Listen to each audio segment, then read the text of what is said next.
the city of steel where the workers unite, Eddie Smith takes the lead in the fight. With a voice so bold and a heart so true, he's building a dream for me and you. Hazeldean with a fire in his soul, breaking down walls to reach the goal. A strategist sharp with a mind like a blade, together they march unafraid. They rise up high, they light the spark. In the darkest night, they're the brightest star. The Red Brigade with a vision so clear, fighting for the world we hold dear.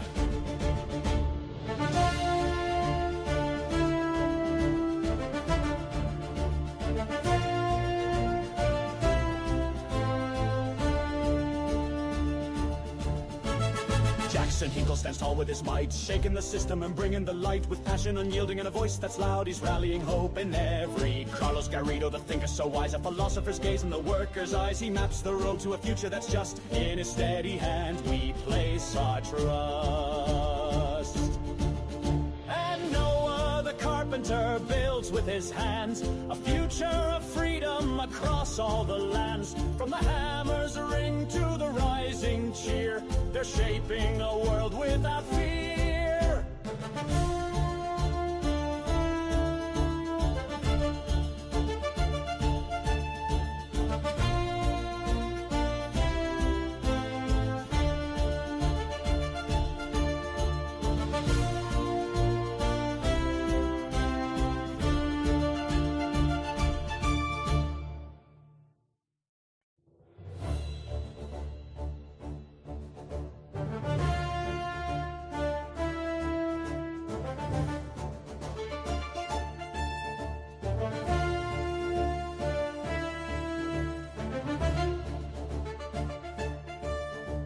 The city of steel where the workers unite, Eddie Smith takes the lead in the fight. With a voice so bold and a heart so true, he's building a dream for me and you. Hazeldean with a fire in his soul, breaking down walls to reach the goal. A strategist sharp with a mind like a blade, together they march unafraid.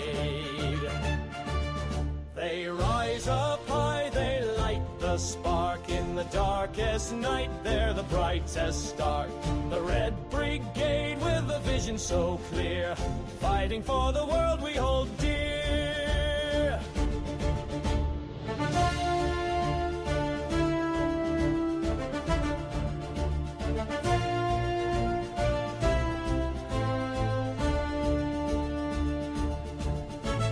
Jackson Hinkle stands tall with his might, shaking the system and bringing the light. With passion unyielding and a voice that's loud, he's rallying hope in every. Carlos Garrido, the thinker so wise, a philosopher's gaze in the worker's eyes. He maps the road to a future that's just. In his steady hand we place our trust. And Noah the carpenter builds with his hands a future of freedom across all the lands. From the hammer's ring to the rising cheer, they're shaping a world without fear.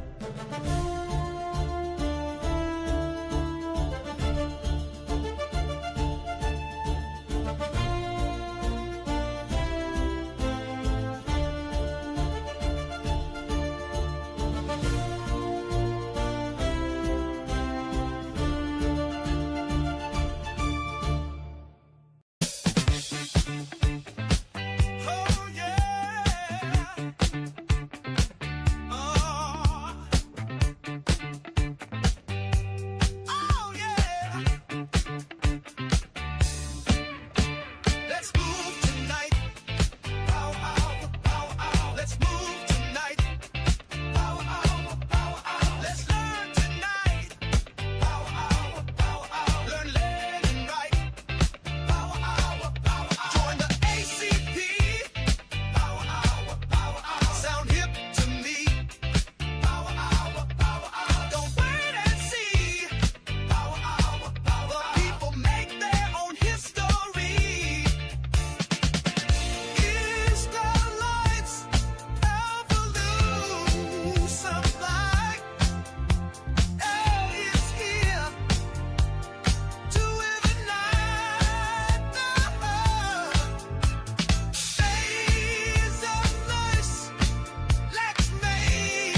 tonight. Power hour, power hour. Let's move tonight. Power hour, power hour. Let's learn tonight. Power hour, power hour. Learn Lenin right. Power hour, power hour. Join the ACP. Power hour, power hour. Sound hip to me. Power hour, power hour. Don't wait and see. Power hour, power hour. The people make their own history. Let's move tonight. Power hour, power hour. Let's move tonight. Power hour, power hour. Let's learn tonight.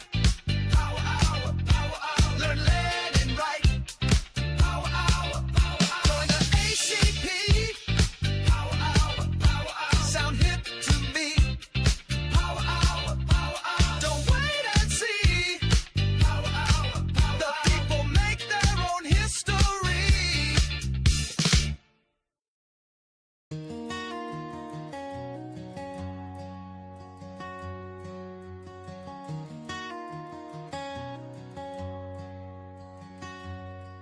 If tomorrow all the bombs they drop could heal the wounds they made, I'd still hold my neighbor's hand and march for better days.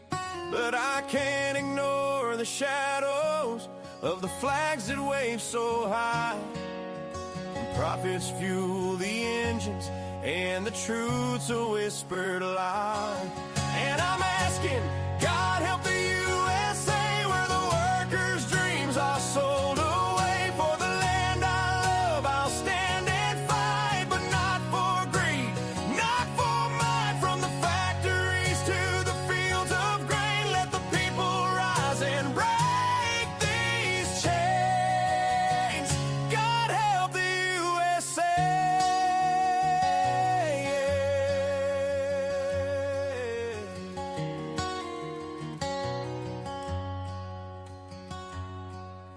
The generals sit in marble halls, their maps stained red with blood, while mothers bury children in the name of misunderstood. They tell us war brings freedom, but it's chains we often find. Their riches bloom in silence while they leave the poor behind. And I wonder who they're fighting for, when it's not the folks who keep the score. And I'm asking, God help the USA, where the workers' dreams are sold away. For the land I love, I'll stand and fight, but not for greed, not for might. From the coal mines to the mountain streams, let the people live their dreams.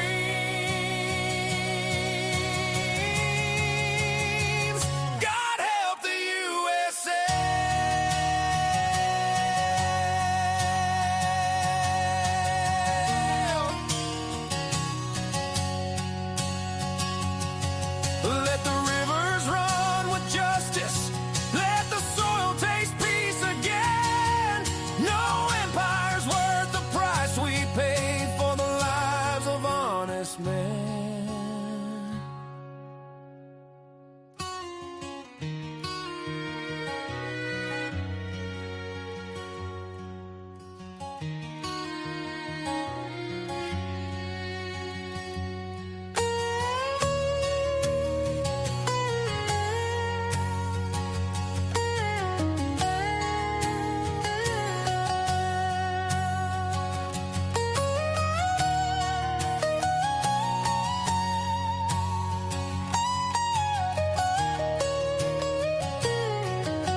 streets are quiet,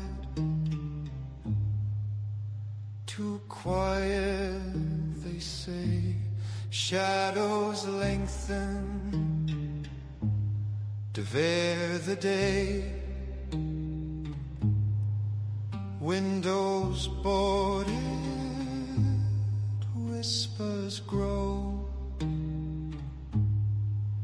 It's the calm before the winds will blow. The storm before the dawn. They cry, blood on the ground, flags in the sky. History turns when the fires rage. Violence writes the unwritten page.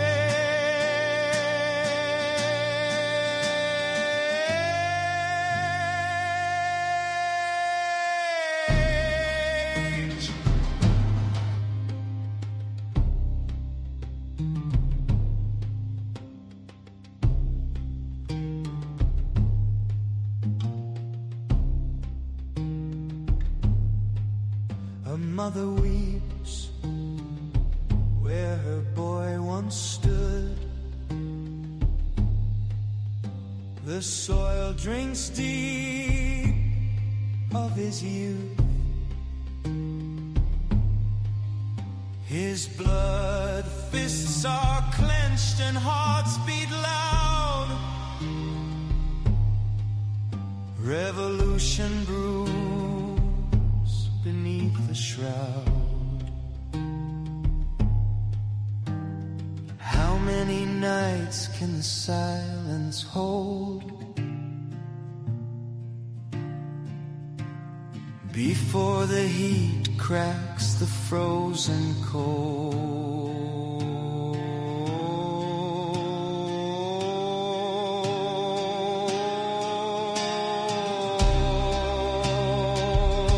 Before the dawn, they cry,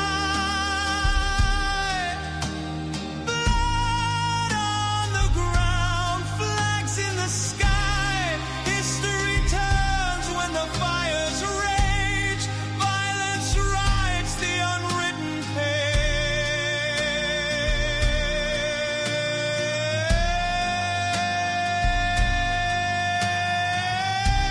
Statues crumble,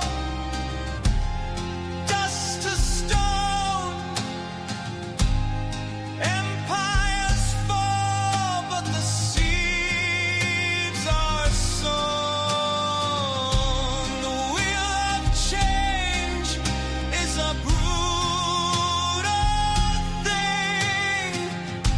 It grinds the weak, yet hope it brings.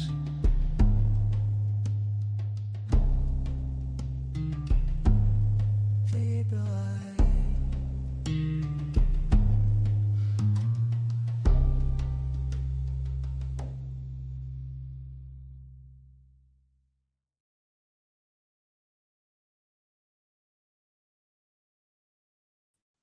All right. What's going on, everybody? See, we got a lot of folks in the chat already. Crazy day in America. Think everybody's probably thinking about the same thing. Charlie Kirk was obviously assassinated today at Utah Valley College. The whole thing was on video, which was crazy.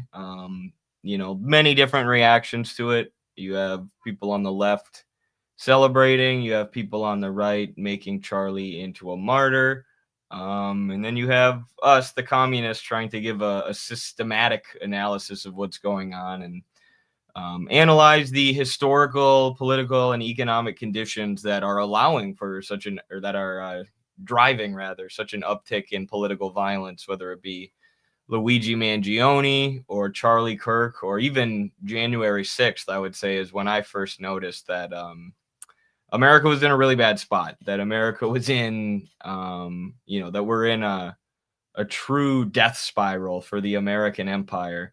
And the people in power have no idea how to alleviate these contradictions. So the people who aren't in power, the regular working masses, are angry and they're confused. And when you have a situation where people are angry, confused, and living worse than the generation before them lived, you're going to get political violence. You're going to get things like this. You're going to get what we would call in the Marxist tradition adventurism, this sort of terroristic violence that, may be directed against those in power, those who are screwing over the masses, but which ultimately solve nothing, because the only thing that's going to come from this is it'll justify a state crackdown. It'll justify the Palantir agenda. It'll justify spying on our phones, and it'll be used to crack down on communists like us, which is why we don't engage in these sort of acts, but it's still worth analyzing. Got a couple of super chats already. Thank you, New Soul, for the 20. Appreciate it. Small question on the whole. Do not do this source of act. It won't lead anything meaningful. I found out does source of act and what helped the elite class to do whole revisionist on the USSR. I'm not sure I'm following the comment or what you're trying to say. I'm assuming English isn't your first language. I'm sorry, New Soul. I can't really interpret what you're asking. But thank you very much for the $20 super chat. If you can rephrase that question, maybe we can answer it. Joey, if you are not already in the ACP, you need to join quickly. As political violence increases, the working class needs to shelter to weather the storm. Absolutely. That was my message today on the TikTok live, where I had about 500 people in there confused and wondering what to make of this. That's exactly it. We got to get our communities and workplaces organized, and we got to get them ready to defend themselves for the likely civil war that's ahead. But Carlos, do you have anything to say before I play the intro here? No, go ahead, play it. I have a lot of things to say, but I'll say them after.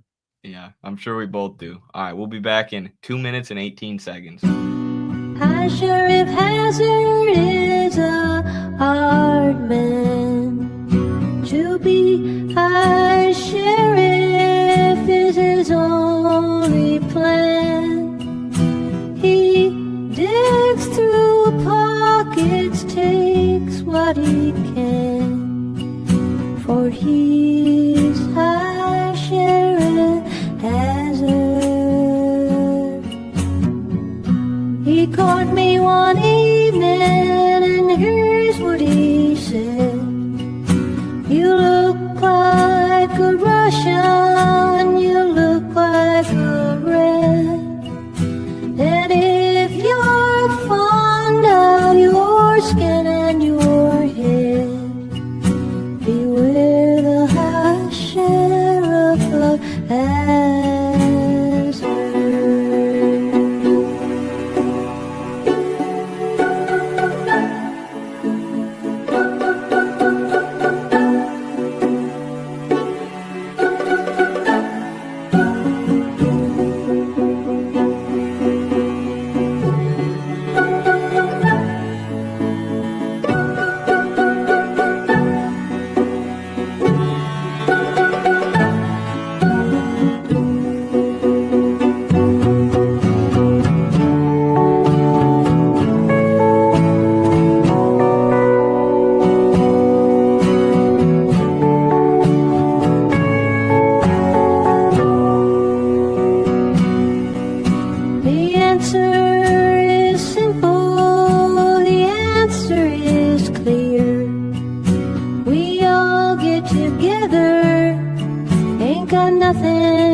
All right, let's get right into it. Well, almost right into it. We got a new YouTube member in the house, North Star Radio. Thank you, brother. If you guys aren't subscribed to North Star Radio, make sure you do. Some of the best content out there right now, Marxist-Leninist content, oftentimes analyzing like YouTube dramas and different figures in the YouTube space, which some people might not think is real analysis, but it is. These people are influential. There's a reason why North Star Radio's videos get all these views. That's because he's talking about things that people care about. And he's attracting people to the channel where he's teaching them Marxism, Leninism. So great stuff, North Star. Keep it up. Everybody subscribe to him if you're not already. But yeah. All right, Carlos, let's get into it. So Charlie Kirk assassinated at Utah Valley College. Gruesome video came out. Obviously, we can't show the video here on YouTube, but it's out there if you want to see it. I have a lot to say, but I'll let you give your initial thoughts before we kind of tear it apart. Yeah, it was pretty crazy because I myself was at the range when it happened. I get a message from Rev, and I'm like, there's no fucking way this is real. Yeah. I open it up, and I see the video, and it's insane. 20 minutes after, I'm walking around Walmart blasting your live stream and forcing everyone around me to listen to your wise words on TikTok. The first thing we have to, of course, say, which is something that it feels like almost superfluous to repeat every time something like this happens, but you see how people react and you're like, shit, man, I gotta repeat it again. It's kind of like in pill bottles when they tell you ingest orally, some asshole ingested it in another form, and now the pill bottles need to have ingest orally. We're forced to sort of repeat things that should be common sense, but Marxists are not supporters of adventurism. You don't have a revolution when one soul ranger goes out and does an act of this nature. That's called adventurism. It's also what used to be called terrorism in our tradition, and Lenin polemicized extensively against it. Lenin's brother came from a tradition of left-wing populist terrorism, and he saw it very closely, and part of his breakaway from those positions and towards Marxism included very thorough and I think concise and correct critiques of the sort of activities that we saw today, that we saw previously with Luigi. One of the comments that I'm constantly getting, and I wonder if it's the same in your comment section, Eddie, because we both made videos, of course, about this, what happened today, is people asking about the Luigi situation. And I wonder if maybe that's one of the interesting places to start, comparing and contrasting it with the Luigi event. And I sat there and I thought, well, how was it that I reacted to Luigi? And I remember that all of us shared a critique of adventurism, a critique of the sort of blind applause that we saw the left was doing of Luigi's killing of the CEO. But it was very quickly shown to us that all of the American people, right, left, were rocking with it. The American people somehow were able to identify with that action because everyone's getting fucked over by insurance companies.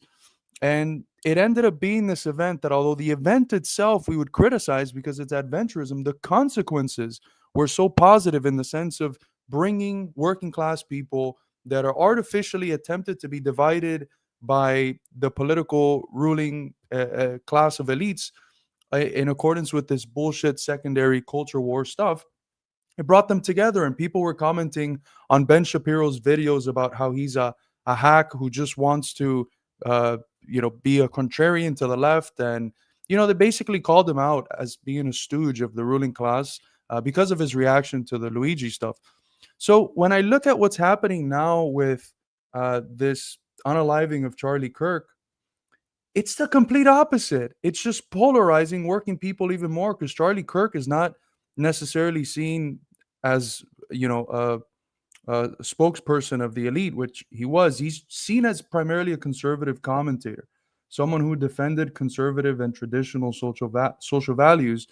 And it's, instead of uniting the working class, kind of like the Luigi thing, I see it dividing people even further. And it comes at a very strategic moment where we have the Luigi, we have Epstein and Israel, which are things that across the political spectrum, the American working class has been pretty united on. And when you have this civil war predicament that I think we're entering, or perhaps in the first few stages of, it's about who gets to draw the line of what the civil war is, right? Is the elite going to be able to draw those lines in terms of MAGA, the right wing versus the left wing and Democrats? Or are we going to draw the line in terms of the people united, irrespective of whether they're liberal or conservative, versus the elite? I think events were organically moving the people towards that positive direction. And this is one of those things that it's going to set us back a whole lot, and it's going to reinvigorate that culture war divide that the ruling class needs in order to remove blame from itself. Yeah, I think for sure we're headed for a civil war at some point. This is something we've predicted for a long time.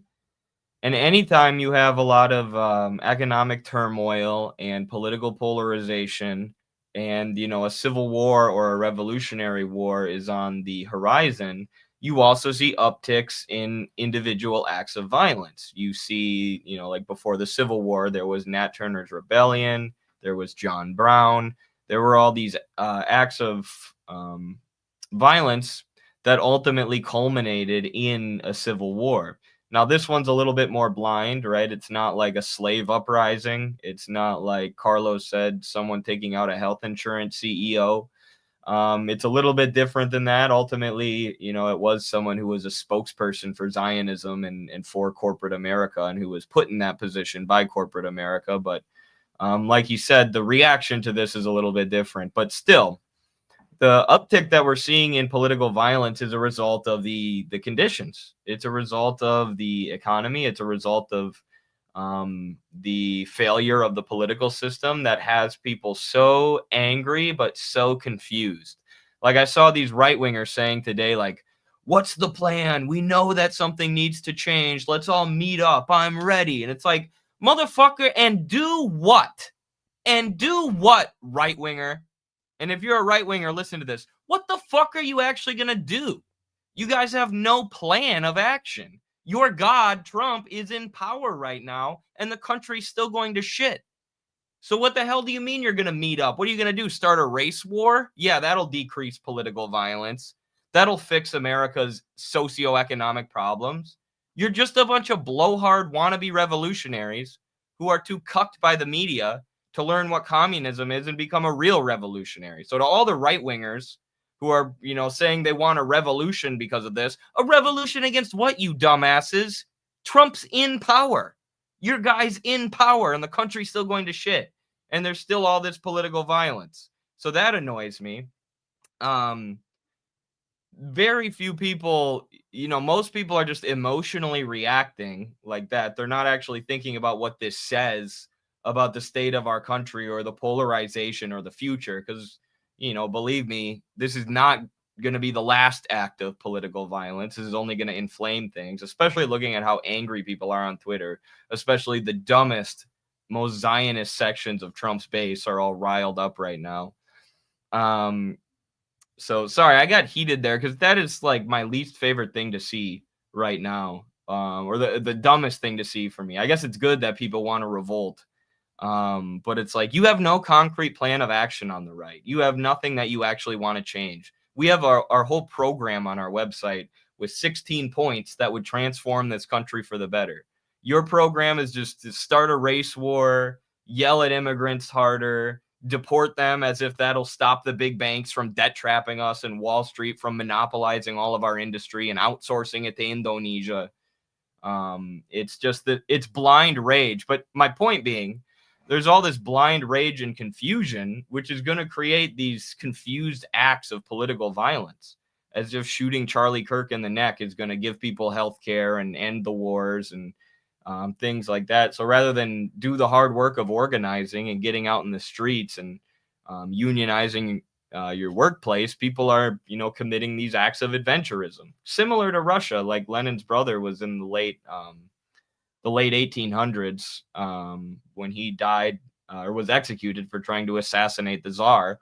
He was confused. They knew the system needed to change. They knew the system wasn't working for anyone. They knew it was broken.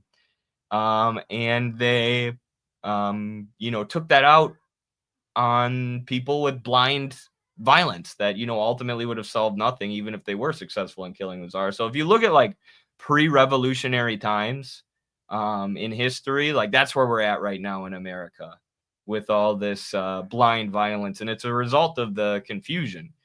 The other thing I'm seeing that I just can't help, man, I get, you don't want to speak ill of the dead and stuff, but I keep seeing people post these pictures of Charlie Kirk with his family, with his daughter and his wife, and it's like, that is sad. When I initially saw it, I was like, that's sad. But then you scroll through Twitter and you see these videos that people are posting of Charlie Kirk justifying the mass murder of children, the destruction, and saying every death in Palestine is the fault of Hamas, and waving an Israel flag. And it's like, if these people had an ounce of empathy, that they have for Charlie Kirk, for the people in Gaza, we would have had a revolution yesterday. Our country would have been fixed a long time ago. It's like, how can you look at this white family and be like, this is so tragic that they lost the father figure, when in Gaza, entire families are being wiped out? There's videos of fathers carrying their fucking beheaded kids and shit. Like, if Charlie Kirk was in Gaza, his daughter would have been blown up in front of him. His daughters would have been blown up in front of him. His wife would have been blown up in front of him. And then he would have been blown up himself. And then he cheered that on all the way. So, I mean, we can't lose sight of that. It's whatever. He's dead now. But that's what he did choose to live his life for, was for genocide and for the mass murder of children. So, like, I can't help but get a little angry when I see all these people posting pictures of his family. It's like, yes, that's tragic. There are thousands of families who were murdered in cold blood, and this guy cheered it on every step of the way and was paid very good money to do so. So that's something I can't let go of. But I share with you the anger of these people. I was just listening to a somewhat right-wing X-Space, Mario Naufal, mainly because I was waiting for Chris Halali, who was there waiting to go speak. I waited like 50 minutes, and when it was his turn to talk, there was a glitch and he couldn't talk. So I was like, well, fuck my life. But in the time period that I was listening, I got to hear like 7 or 8 right-wingers, prominent media personalities speak, one of which is our good friend Cam Bigsby.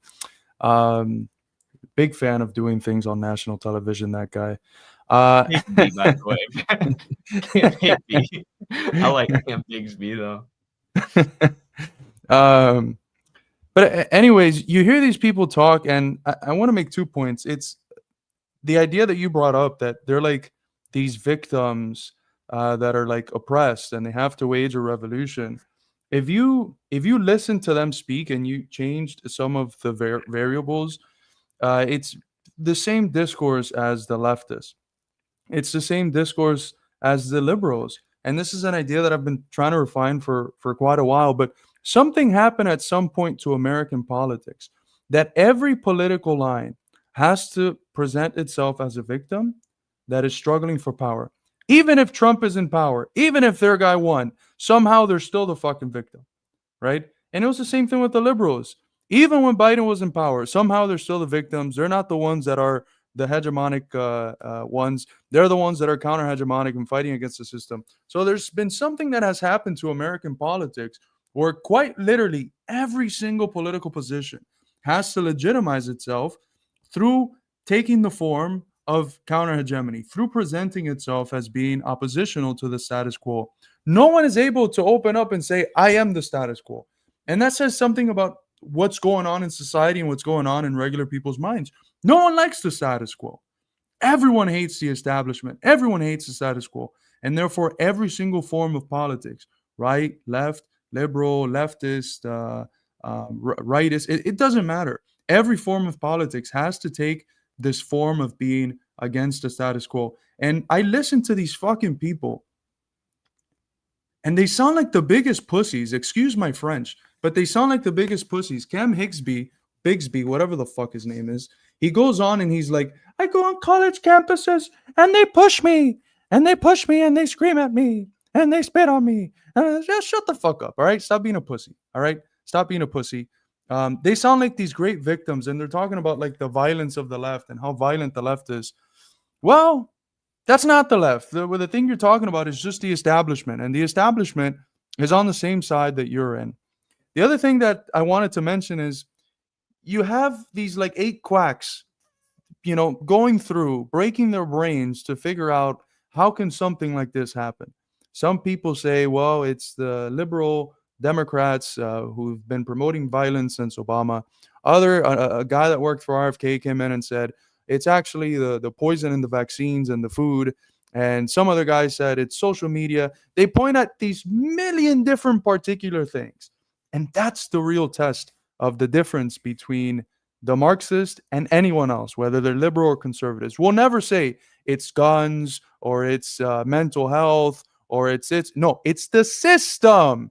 It's the system, which has all of these different things as factors in it, but it's a system as a whole that produces this. And what we're seeing right now is that violence that we have spread across the world through imperialism come back in on us as imperialism itself is collapsing, as the civilizational center, the metropole, is itself in an unprecedented crisis and in the precipice of a civil war. Absolutely.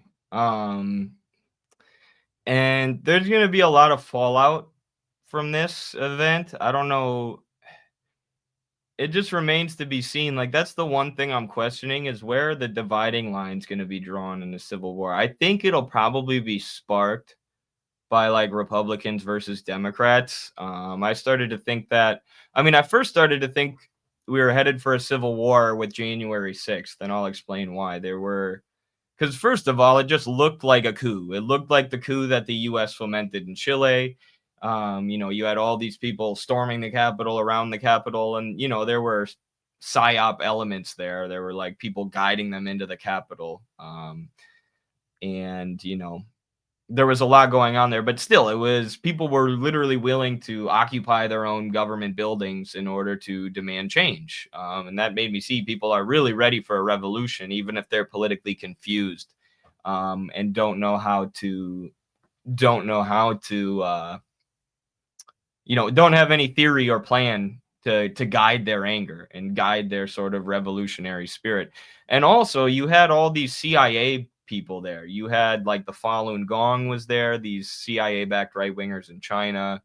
You had Cuban gusanos, you had Venezuelan gusanos, you had Iranian monarchists. So it was like all this terror and political violence that the CIA and the U.S. government has fomented around the world for so many years. It was like it was coming back home.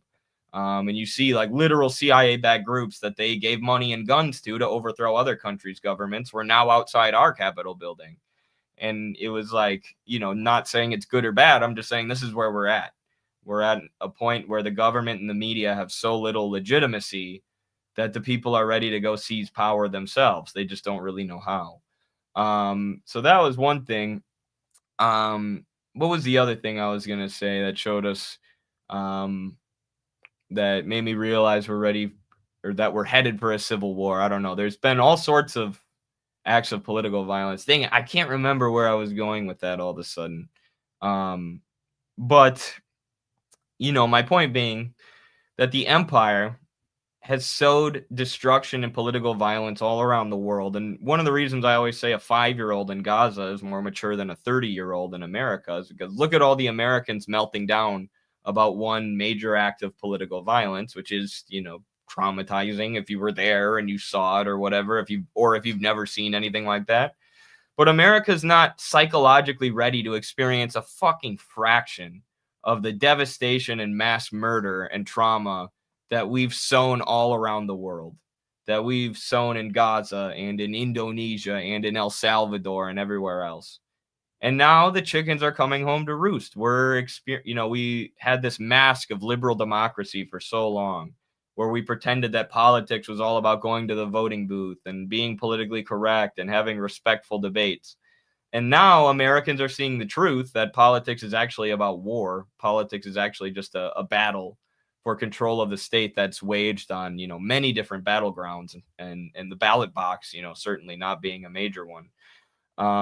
We're seeing that, and we're not psychologically ready for it. Like I've always said, if you put one American in Gaza, they would be, hyperventilating on the floor, unable to move, because they would be so devastated by what they were seeing.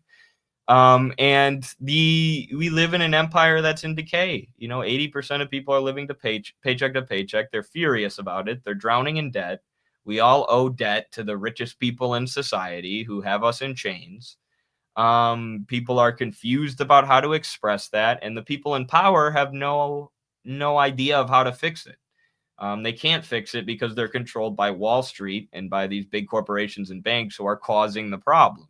And you're seeing that with Trump now, too. Trump has no idea how to fix it. He promised to bust up the establishment. He's not. He is the establishment, or he's become, one with the establishment. I would say he's controlled opposition, essentially.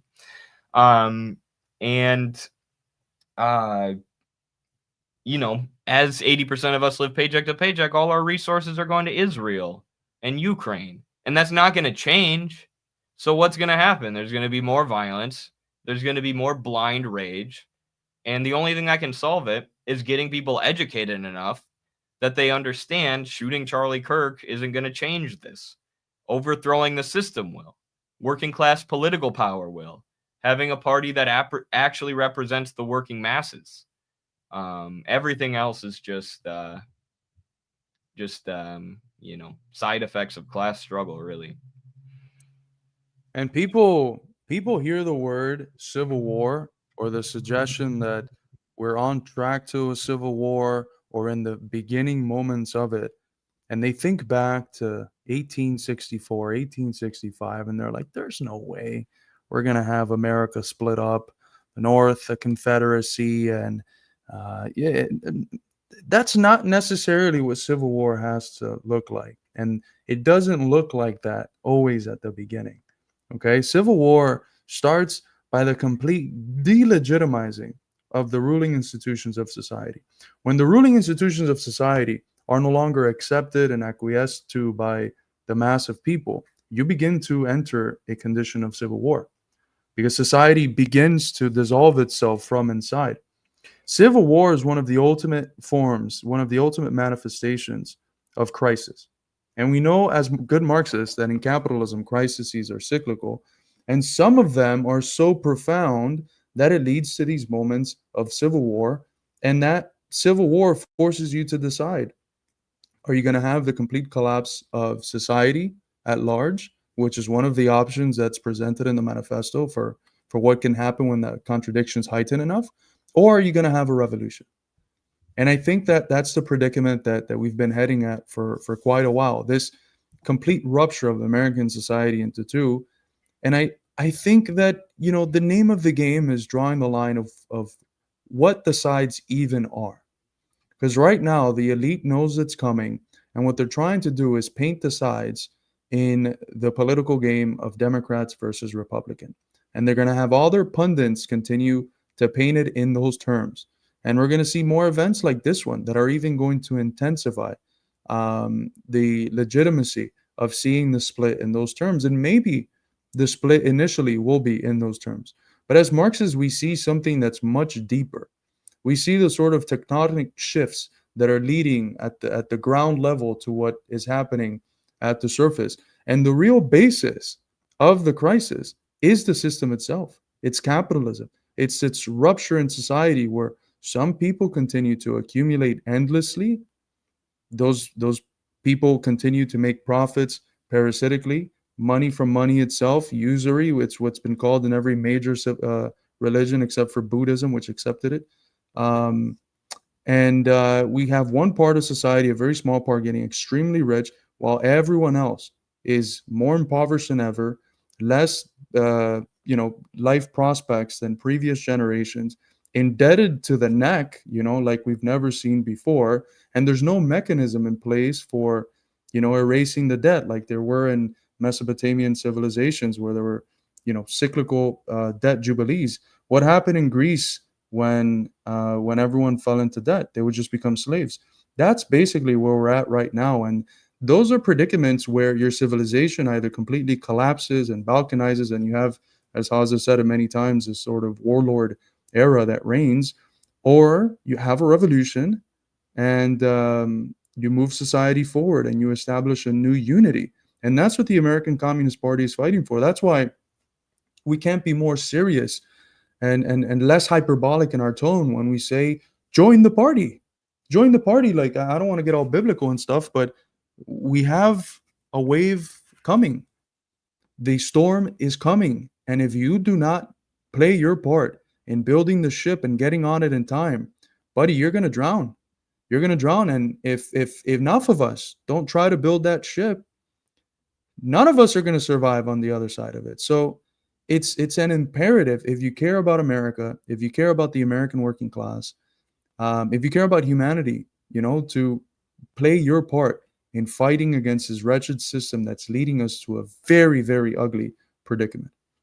Yeah, I think this was kind of a wake-up call for some people that we're not being hyperbolic about an incoming civil war or an increase of political violence. And exactly like I was saying on my stream earlier, like if you're scared to join the party for some reason, like you think, it might hurt your reputation to be associated with communists, or you're scared to embrace the label of communist, like what you should really be scared of is what's coming in this country, because the system has nowhere to go. The system is hitting a dead end. The system is completely broken, and people are being left behind. So that system is going to decay and break into, chaotic fighting, whether you're a communist or not. The only question is, are you going to be prepared for it, right? And we're already preparing for this. We're doing mutual aid to work on, producing and sharing our own food, and stuff like that, in case of a super big crisis and, the country falling apart and institutions falling apart. We're, doing self-defense training. We're doing all sorts of things like that. And more importantly, we're just growing our numbers and bringing the community closer together, getting people more connected rather than isolated and divided, so that when shit does hit the fan, when everything does break down, we're ready to fight for an America that represents the people. And I mean, we knew that the deteriorating material conditions in America are what drove us to become communists, right? The fact that, we couldn't live like the generation before us, that we were drowning in debt, that everyone around us was drowning in debt with no real prospects for the future, whether they got a college degree or not. The state coming down and busting up my dad's union, right? The deterioration of working class people's conditions are what drove us to communism. And imagine how many people will be driven to radicalization, either on the left or the right, as things intensify, as things get worse, as political violence is more out in the open. And, like I was saying about the far right earlier, they have no plan, dude. They're a bunch of blowhards. Nick Fuentes sits on his stream all day and rambles about Israel. What's your solution? What's your solution other than DEI for white people? We need to give all the white people jobs and no more Jewish people and black people can have jobs. Yeah, that'll solve everything, you fucking retard. Like, they have no plan. We have an 18-point or 16-point program with very concrete changes that would transform the way this country functions and the way that regular people live their day-to-day lives tomorrow. What's their plan? There is none. They're just blowhards who are too scared to embrace communism, too cucked by the ruling class and McCarthyism to even look into communism. So they just steal our rhetoric and rant against the system and rant against Israel with no real plan. And all they do is inflame shit. All they do is make shit worse and give people more false consciousness. So, you got to radicalize one way or the other. You can't be neutral on a moving train. Come to the side that actually has a vision for the future, who can actually tell you what we want to implement other than fighting a race war. We got a bunch of super chats, by the way. You should look at these. Whole downfall of the USSR came to the extent. Yeah, I think I know what you're saying. Thank you, New Soul, for a $10 super chat. Yeah, the party bureaucracy in the Soviet Union with Khrushchev got really disconnected from the proletariat. So we need to try and eliminate that and make sure we remain connected to the workers. China has done a much better job of making sure that the party remains connected to the proletariat. Khrushchev was a real traitor to the proletariat. Thank you. Our ruling class, Cod, says our ruling class is tanking our economy, doing abhorrent things to children, making the world hate us, etc. But people go after the lame mouthpiece. Exactly. It's not going to change anything. A mouthpiece for corporate America and for Zionism died today. But no, Eddie. The Zionist system. The people on Instagram say he's Hitler. Yeah, exactly. And to feel bad or not condone this is like, feeling bad when Hitler puts a bullet in his head. That's what they're saying. Yeah, because he's the leader of the Third Reich. I mean, a Zionist corporate mouthpiece died today, but Zionism and the corporations will go on exploiting us and killing children tomorrow. That's really all you need to know.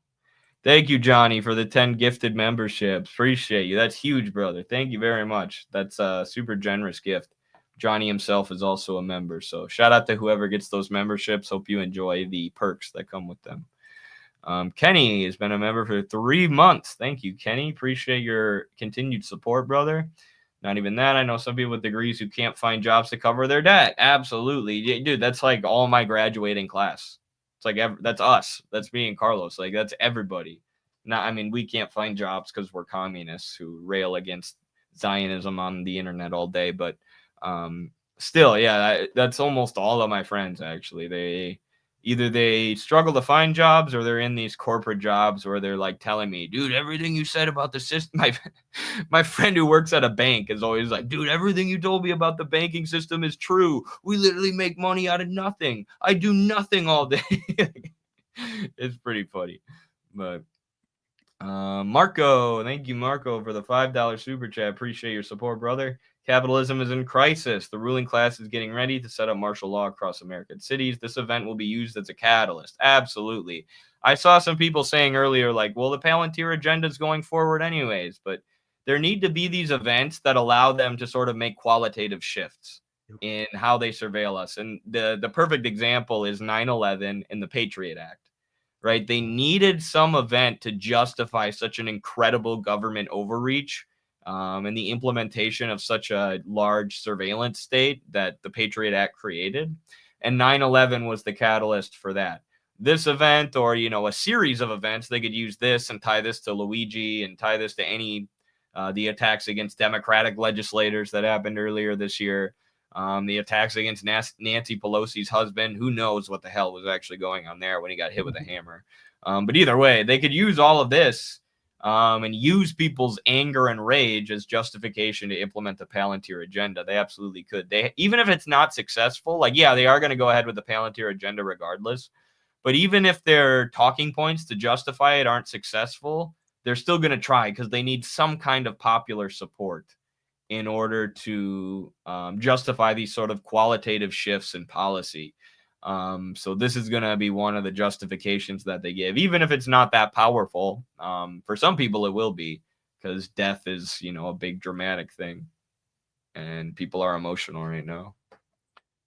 Evening, comrades. David, the OG Patreon supporter. Thank you so much, David, for your support.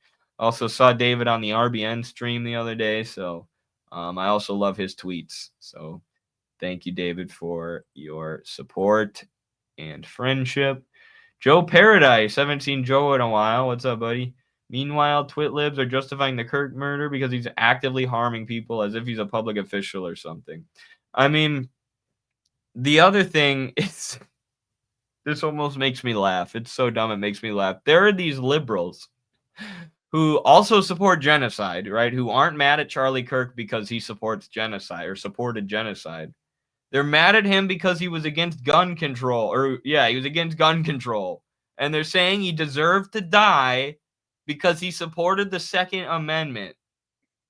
And it's like, guys, you are as sick and unhinged as the Republicans who are posting pictures of his family but don't have a word to say about the families being wiped out in Gaza. It's two sides of the same sick coin to me, and those are the people driving polarization and driving what could be the spark for an eventual civil war. It's these people who are like, yes, we should murder conservatives because they're against gun control, which some people think that's what communism is. It's just being a liberal and then murdering everyone who disagrees with liberal politics. So some of those people who are saying stuff like that think they're Marxists, but they're actually liberals. And then you have the Republicans, the brain dead section of the Republican Party who cries when a white family dies, but has nothing to say about thousands of brown families being wiped off the face of the earth by high-tech weapons paid for with their taxes. It's two ignorant sides and vicious sides of the same coin. Thank you, Joe. And it's a deadly feedback loop. When I was listening to that right-wing Twitter space earlier, they were referencing memes that they were sharing around, which was like how a liberal owns the right. And it was, the liberal saying, we're going to continue shooting you until you ban guns or something like that. And in the way that they react to these sorts of things, it instead of stifling the polarization, it just intensifies it. It creates this vicious feedback loop. This guy said 2 people at the bank got in a fight over Charlie Kirk today. The security guard had to come over and tell him to cut it out. It's just funny, but I mean, kind of an example, isn't it, of the rage that people are feeling? 2 people who probably are both working class, probably have the same interests, but because Charlie Kirk is a culture warrior and the working class is partially divided on the culture war, I would say most of them are socially conservative, but some of them are divided on the culture war. This is just going to drive a wedge. Libs are as sick as MAGA. It's literally blue MAGA, bro. Yep. It literally is. And Haas said like the smartest thing the other day on the Metal Gear Red podcast, which you should all go check out, by the way. I'm sure we'll be breaking down these events with everyone this week. But he said now, since the 2015-2016 Republican primary debates, the Republicans have become the controlled opposition. It used to be that the Republicans openly and brazenly served Wall Street and promoted trickle-down economics, whereas the Democrats pretended to fight for workers and fight for justice, some, whatever abstract ideals they claim to fight for. And then the Democrats actually serve Wall Street behind the scenes, right? They both serve Wall Street behind the scenes. The Republicans are just more honest about it. Now it's the reverse. Since Trump promised to end the wars and railed against George Bush and bring the jobs back, now the Republicans are the controlled opposition who pretend to fight the establishment while serving it behind the scenes, and the Democrats have become the establishment. But in a lot of ways, as Carlos said earlier, they all kind of have to frame themselves as being anti-establishment now.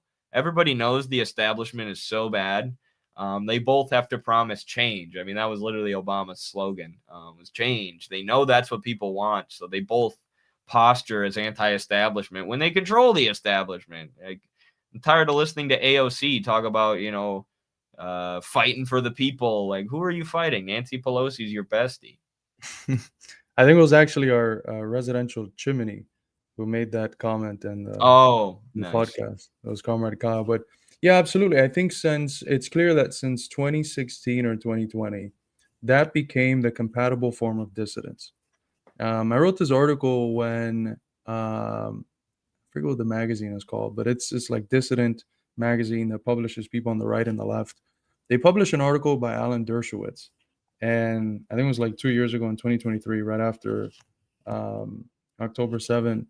And I called them like the compatible right, the compatible, dissident right or something like that.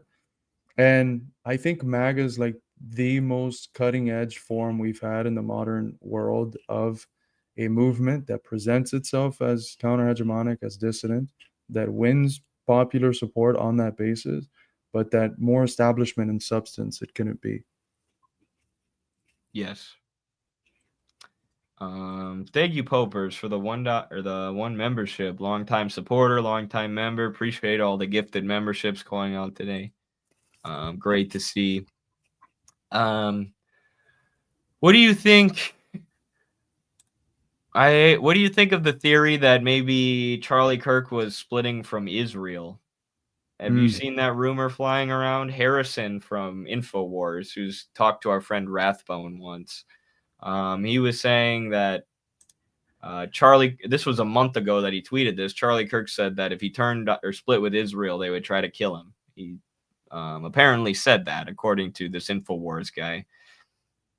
Who I like. He's cool. He doesn't agree with us on everything, but he's one of the most rational people at InfoWars. I guess maybe that's not saying a lot, but they have some cool guys. Even though Alex Jones is off the Israel deep end.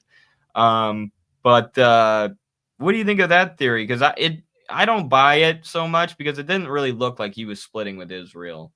It looked like he was still in love with them. He split with Trump over the crackdown on anti-Semitism, and said he was worried about free speech being infringed upon. But it's not like he was going out and speaking out about it and railing against Trump and all this shit. They were still buddies, and I don't think Israel would kill him for that. I don't know. Maybe they would. But here's the problem, Eddie. And to reference a very anti-communist joke by an anti-communist philosopher that I like very, very much, Slavoj Žižek.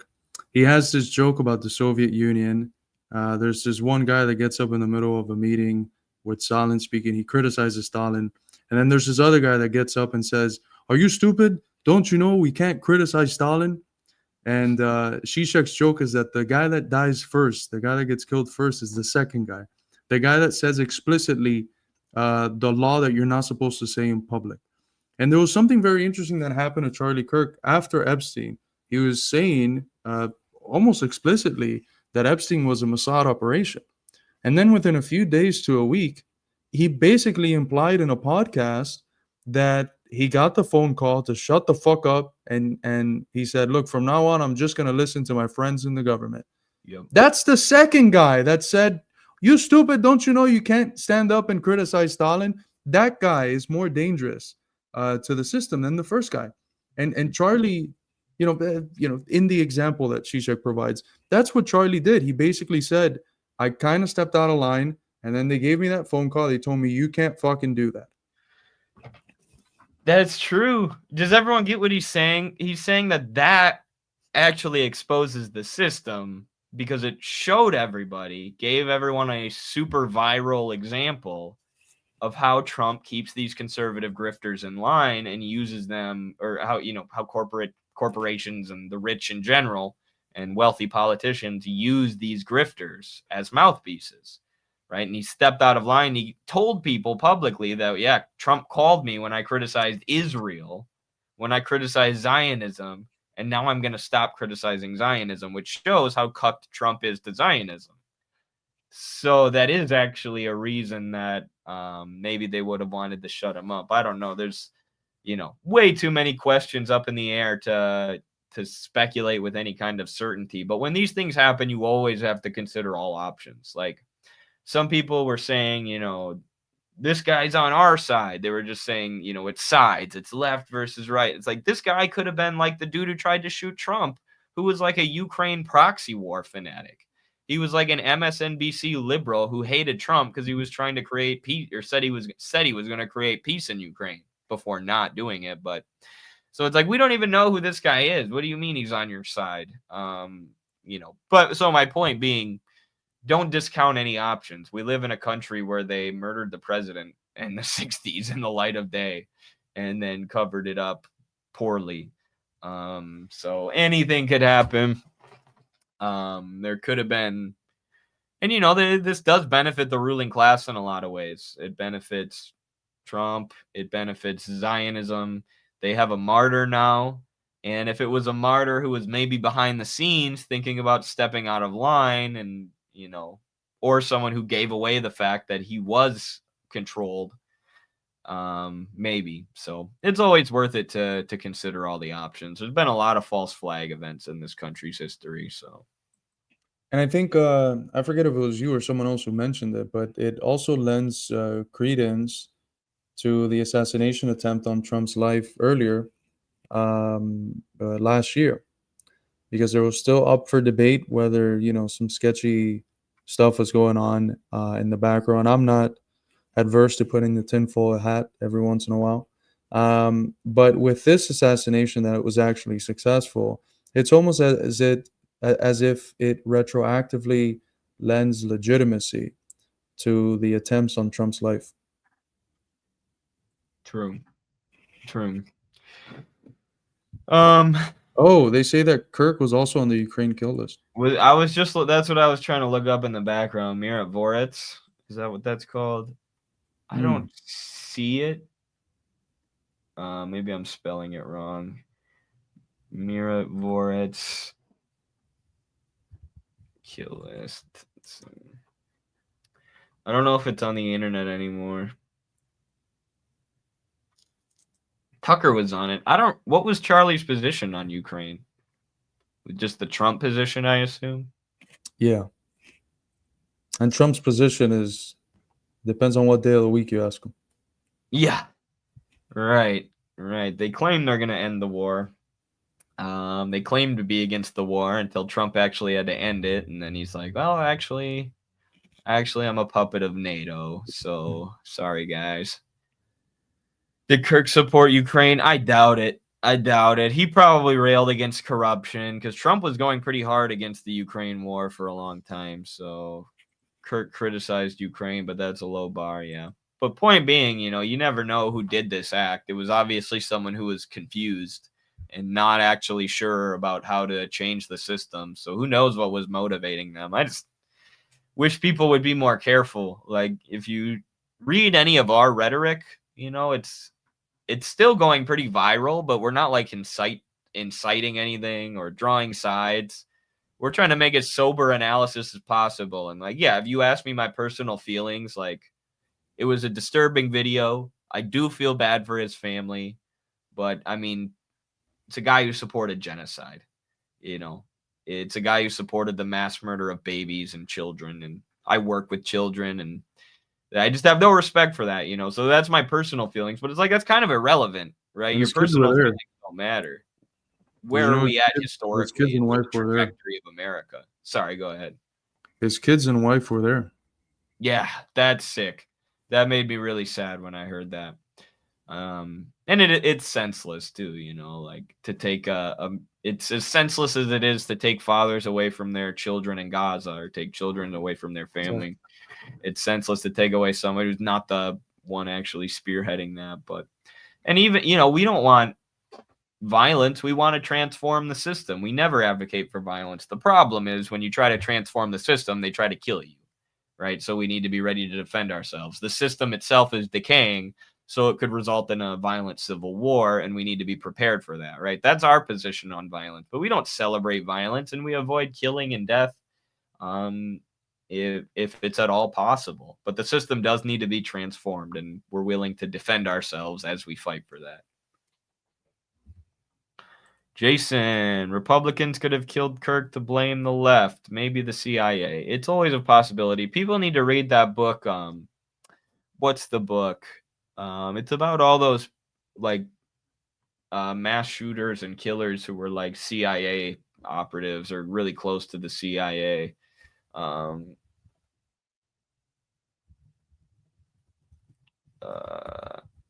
Their COINTELPRO one?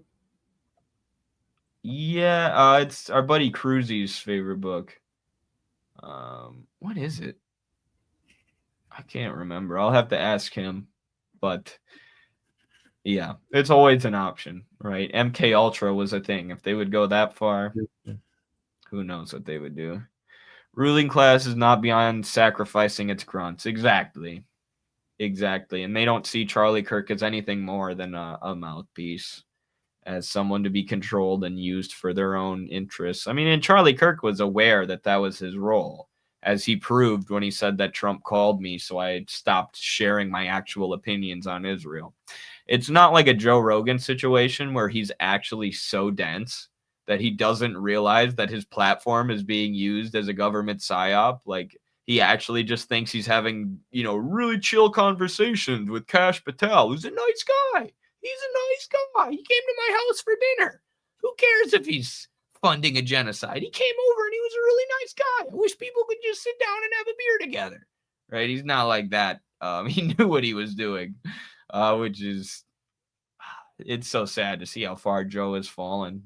But even Rogan recently, after that lady came on his show to talk about fucking aliens and shit, he's like, you know what? There's people that come on the show and just spew a bunch of bullshit, and what am I gonna do? Am I gonna hit back at them? No, I just have a conversation. But he's basically admitted, like, yeah, they use my show as a vessel for their bullshit.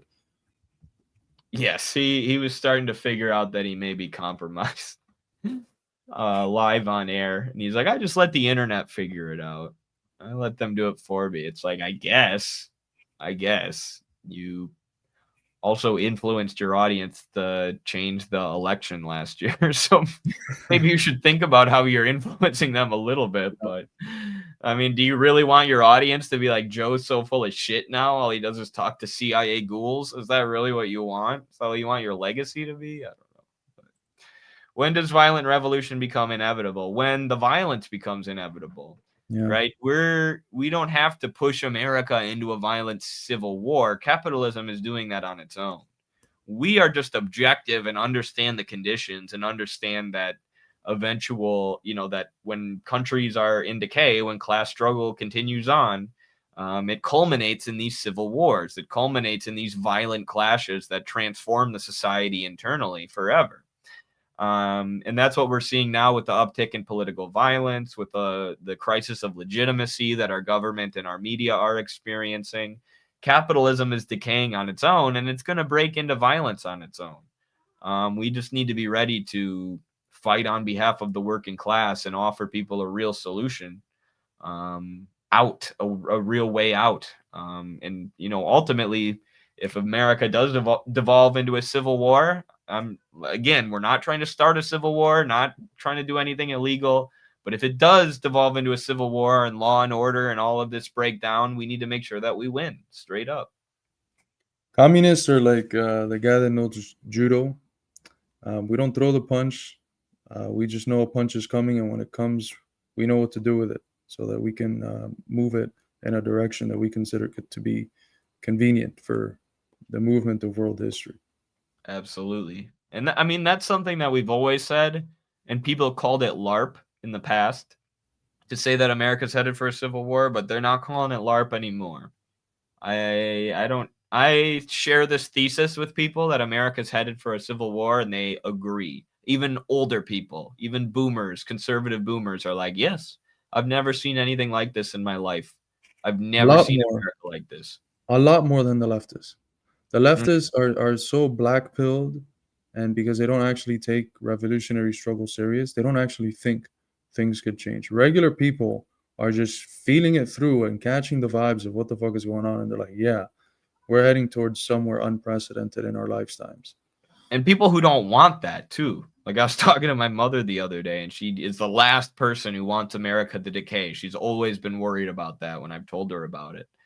Or what I think is coming in this country. She's terrified of it, but she's like, I have to admit, I've never seen anything like this. And I think Trump could be the catalyst for an uprising. Not saying that as pro-Trump or anti-Trump, just the wrench, the monkey wrench that he's throwing in the system, and the way he's firing people up and inflaming people's anger and playing off of their populist rage, that's pushing us much closer. As Lenin said, there are weeks where decades happen and decades where weeks happen, and we've been in a lot of weeks where decades happen over the past few years. We've had a lot of those weeks. Thank you, T Machine, for the ISK money. What is that? Oops. That's not what I meant to press. I got to look up what this is. That is the Icelandic krona. Let's go, baby. I don't know if my girlfriend told you about Midwestern Marx, or if you saw my video about Iceland and capitalism in Iceland last week that she helped me make. But shout out to you. I know more about your country than I maybe should, because it's my girlfriend's favorite place to visit and to live for parts of the year. So I made a video that a lot of people seem to like. I'm like, oh, well, maybe I have a lot of Icelandic people in my community. Even though I think I have more followers on TikTok than what the total population of Iceland is. But maybe about 90% of my followers are the entire population of Iceland. There was a guy that reviewed my book, Why We Need American Marxism, and he called the review Why We Need Icelandic Marxism. Really? Yeah. Because there's a really based socialist party there who likes the ACP, and they wanted to meet with Julia and show her the headquarters when she was there. And she didn't get a chance to because she was too busy, but we should link up with those people. Especially, it's probably the same people who like the guy's in our Discord. He's a big Midwestern Marx guy. That's how he found out about the book, and he's like, shit, this applies to our situation, and he wrote a review. That's awesome. It does apply to their situation. It's actually worse. The wokeism is worse in Europe, if you can believe that. Like, we're way farther ahead with the ACP than what a lot of these European countries are. And I hear it from all these Europeans who are like, how do we make ACP here? I bet because they're less diverse. What? They're less diverse. They're like, because wokeism is white guilt. That's what it is. When you got white people that live around black people, Hispanics, etc., even in the U.S., they're not woke. I found out about pronouns when I got to Iowa, and all I saw was a snowfield around me. in terms of human faces. But I don't know what the fuck a pronoun was when I was living in Miami just with blacks and Cubans. So I could imagine Europe, if there's less diversity, the fucking white guilt has to be through the fucking roof. Yes. Yeah, it is bad. It's either in Europe, you're either like far right, like a literal Nazi, or you're like insanely woke to the point of like being racist and seeing black people as like a different type of people. Yeah. It's really in Iceland, it's bad too, because it's such an isolated place. They're able to just beat them over the head with NGOs and stuff. And, you know, all their industry has been monopolized by like two corporations, one of them, which is owned by people in fucking Norway called Arctic Fish, who siphons all of Iceland's profits out. So, you know, they just have all these like PMC woke people and woke jobs, and the fishing industry's gotten crushed. So, yeah, it's just hyper woke. But I saw your video about that. They had like quotas for fishing, and they were selling those quotas to big companies and shit.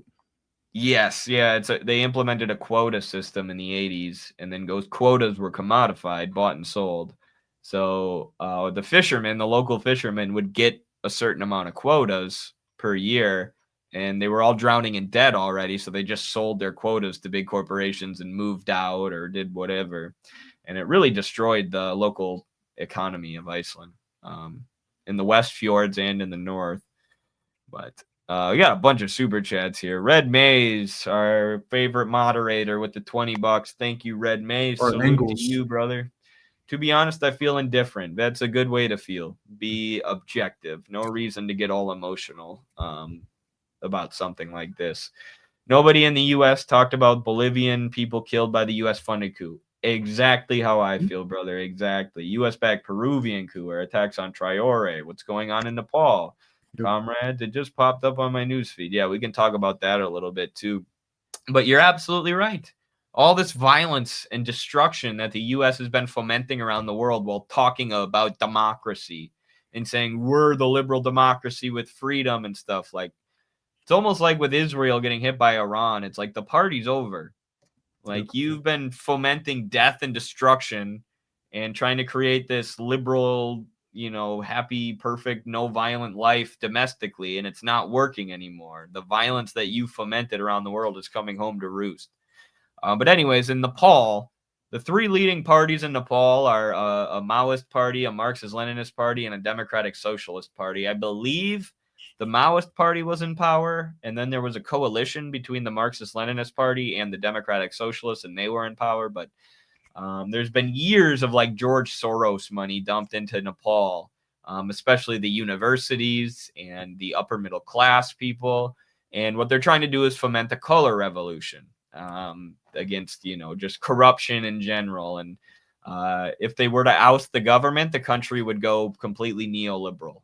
That's what they're looking for. And they're protesting for like liberal human rights and all these things that sound real good on paper, you know, human rights, diversity, whatever, they're freedom, democracy, these liberal buzzwords. But in reality, they're fighting to liberalize the country's economy, hand the economy over to Western multinational corporations. And it's a lot of naive students and protester activist types who are falling for it because they've had a lot of that kind of money dumped into their country. Now, the reason that Nepal is important is because it's between India and China. And if Nepal falls, the border disputes between India and China will get much worse. Yes. So the goal here, if you know, recently India was meeting with Putin and with Kim Jong-un and with Xi Jinping and the emerging multipolar world, getting closer with these BRICS countries, if you want to call them that. I think it goes far beyond BRICS. But either way, they're buddying up with American enemy states, not American enemy states. They're not our enemies. They're not mine and Carlos's enemies or your enemies, enemies of our government, countries who our government wants to overthrow so they can pillage them. So what they're trying to do in Nepal is use it as a pawn, similar to how they used Ukraine as a pawn, to sow division between Russia and China. China and India. Yep. So that India doesn't take part in the multipolar world. Because as I've said, sorry, I'm going on a rant, but as I've said with India, like they're kind of playing both sides right now. To really push them over the edge and make them part of that multipolar world, they need a revolution. They have to get rid of Modi. I'm sorry.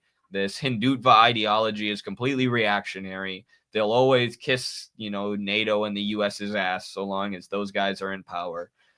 They need a revolution. So the US is trying to foment chaos, and destabilize India, turn them against China, make sure that they don't go the same path that China did, where they lifted as many people out of poverty as what India has in poverty today using socialism. The US is terrified of a socialist India. We joke a lot about India, but let the great elephant rise and dance with the great dragon again. Go get them, people of India. Overthrow that Hindutva fuck. Hell yeah. And just a couple things about Nepal and India. When you see a country whose primary language is not English, and you see young people in the streets with English signs, ask yourself, who the fuck are these protests for? Who are these symbols for? And it becomes very clear, whether you're in Latin America or in an Asian country or in the Middle East, that those protests are staged by the West to create an image that is meant to be seen by the citizens and inhabitants of the countries of the West, so that they don't say a peep when their countries formally use those protests, those color revolution staged events, to intervene and attack those countries. As far as Nepal, I have a buddy of mine from China. He lives in China. Was originally from Oregon. He spent like 2 months in Nepal. He went to a bunch of the party headquarters, and the situation there is not ideal. He said that it kind of reminded him of how, people speak about China in the 90s, where a lot of the hardcore communists, their hearts weren't really in the game. There was a youth contingent in some of the communist groups that was very exciting and very legit about their commitment. But these are the sorts of protests that I don't think we'll see anytime soon in China, right? Because of the level of consensus that they've been able to build. They're the sort of protests we used to see back in the day, 20 years ago in China, right? Tiananmen Square. So I think, yeah, let's make let's let Nepal have its process like China did, and hopefully in 20 years it's where China is now in terms of popular consensus. And in terms of India, I was listening to a conversation that Richard Wolff and Michael Hudson just had on the 80th commemorative events, 80th anniversary commemorative events in China. And Putin said something in a speech where he basically implied that India still needed the West to export to. And what's interesting is that Modi came in to speak right after, and he said, "No, we don't." He said, "No, we don't. We can fully delink ourselves if we want." And India has a 7% GDP growth. It's I think the highest in the region. So interesting things, even though those Hindutva assholes are, I think, far from what I think could lead India down the Chinese path. There's interesting moves that even Modi himself is making to signal towards multipolarity and more against America. I hope so. I really hope so. I know there's a color revolution going on. Every time I open up TikTok and there's some protest video with 500,000 likes, and it's been reposted usually by 2 American leftists at least, who I'm mutuals with, who I'm friends with, even though we don't agree on everything. And it's the song Another Love by Tom Odell playing in the background every time. Another love.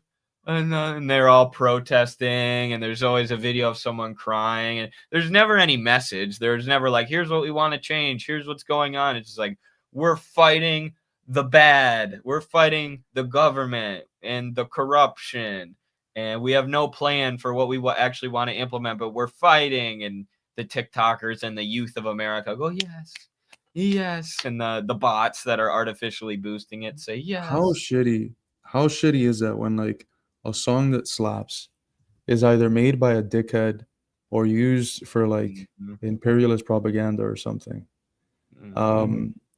That one, the one day guy, Matsu, whatever the fuck, Matisyahu, that Zionist arch Zionist. But man, that song fucking slaps. I used to love him. I was so sad when I learned what Zionism was, and I'm like, Matisyahu, no, you're not Israeli. You made that up. And I had one just a couple days ago.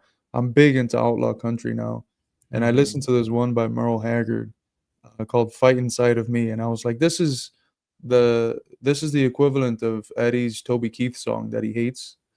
Because the whole point of the song was like, if you're like talking against a war, you're gonna encounter the fighting side of me. Leave the fucking country if you don't agree with our way of life. Like, man, you're so fucking cucked. But the song, it's so good. It's hard not to fuck with it. Classic. I texted our friend, by the way, and I got the name of that book that I was referencing earlier. I think this is a must read. I actually haven't read it, so I guess I can't call it a must read, but I trust the person who recommended it to us. And just given the content of this book, I think it's a must read with everything going on right now. It's called Program to Kill: The Politics of Serial Murder, and it goes through, I believe, all of these serial killers with direct or indirect ties to the U.S. intelligence. And it shows you how common this shit is. These false flags and these like MK Ultra manipulations of people. Like, if you haven't looked like really deep dove into the history of CIA operations, like our friend Bridget and the Probably Canceled podcast tends to do, like, it's really hard to understand how evil these people are and how far they will go for their agenda and the kind of insane shit that they pull and that they've pulled over the years. I mean, the book Chaos by Tom O'Neill, my pen pal Tom O'Neill, that'll really open your eyes too to the long string of CIA operations that took place during the sort of hippie era to take all of the teeth out of the anti-Vietnam War protest movement and make it, rather than make it communist, make it a bunch of pot smoking hippies and do all these things to delegitimize it. So yeah, check that one out. That'll be my next read. I know that I need a break from theories of surplus value. My fucking brain hurts. Every time I get through one formula, Marx starts another damn formula, and I'm doing math again, wanting to shoot myself. But so I'll take a little break from that and read Program to Kill, and I'll give you guys a review here live on stream. How about that? As soon as I finish it, I'll give you a little summary and review like I've done in the past, and we'll break that book down. And other people, I encourage you to read it with me. I'll probably finish it in a day because once I start something, I can't stop. But I've been my reading has been primarily into fields of ancient history. I'm going back to the parts that I don't think I paid the most attention to in Graeber's Debt: ancient Mesopotamian society, ancient India, ancient China, and at a very basic level, there's like a ton of terms that like it's the first time seeing them, or it feels like it's the first time seeing them. So I'm consulting the internet as much as possible, and I've gotten to the point where I'll read stuff in the history of philosophy, which is what I enjoy, but it gets extremely repetitive, and I can start to predict what's going to be said. So I just focusing on history stuff right now, ancient history. That's awesome. That's one of the places where I'm lacking is like my history through the 1900s is really good, I would say, better than most. 1800s, it gets a little sketchier. In the last year, I've made up a lot of ground. I've learned a lot more about, pre-modern societies. But going back further than that, like, I'm getting better, but there's still a ton to learn about the Ottoman Empire even. And I mean, I guess that would be 1800s, but, some of these, the Persian Empire, because all I know, like, I realized the other day that I had this negative view of the Persian Empire because of the movie 300. Yes. Because in every movie they're portrayed, in every Western movie, because obviously the West was fighting Persia, in every Western movie they're portrayed as this giant empire, but their soldiers just suck. They're evil. And then when they attack the white Spartans, the Spartans can take out 700 of them. So I had this negative view of them. But that's where like math and science and a lot of philosophy like stemmed out of. So I need to learn more about ancient history. I'm jealous of you. Oh my God, that movie, I mean, what stimulated it was watching 300, because if you really watch it closely, it's a Cold War movie. It's a Cold War movie. The Persians are the communists, the bad guys, and the Greeks are reason, logic, humanity. They're the good guys. What they say about the Greeks and the Battle of Thermopylae, completely false.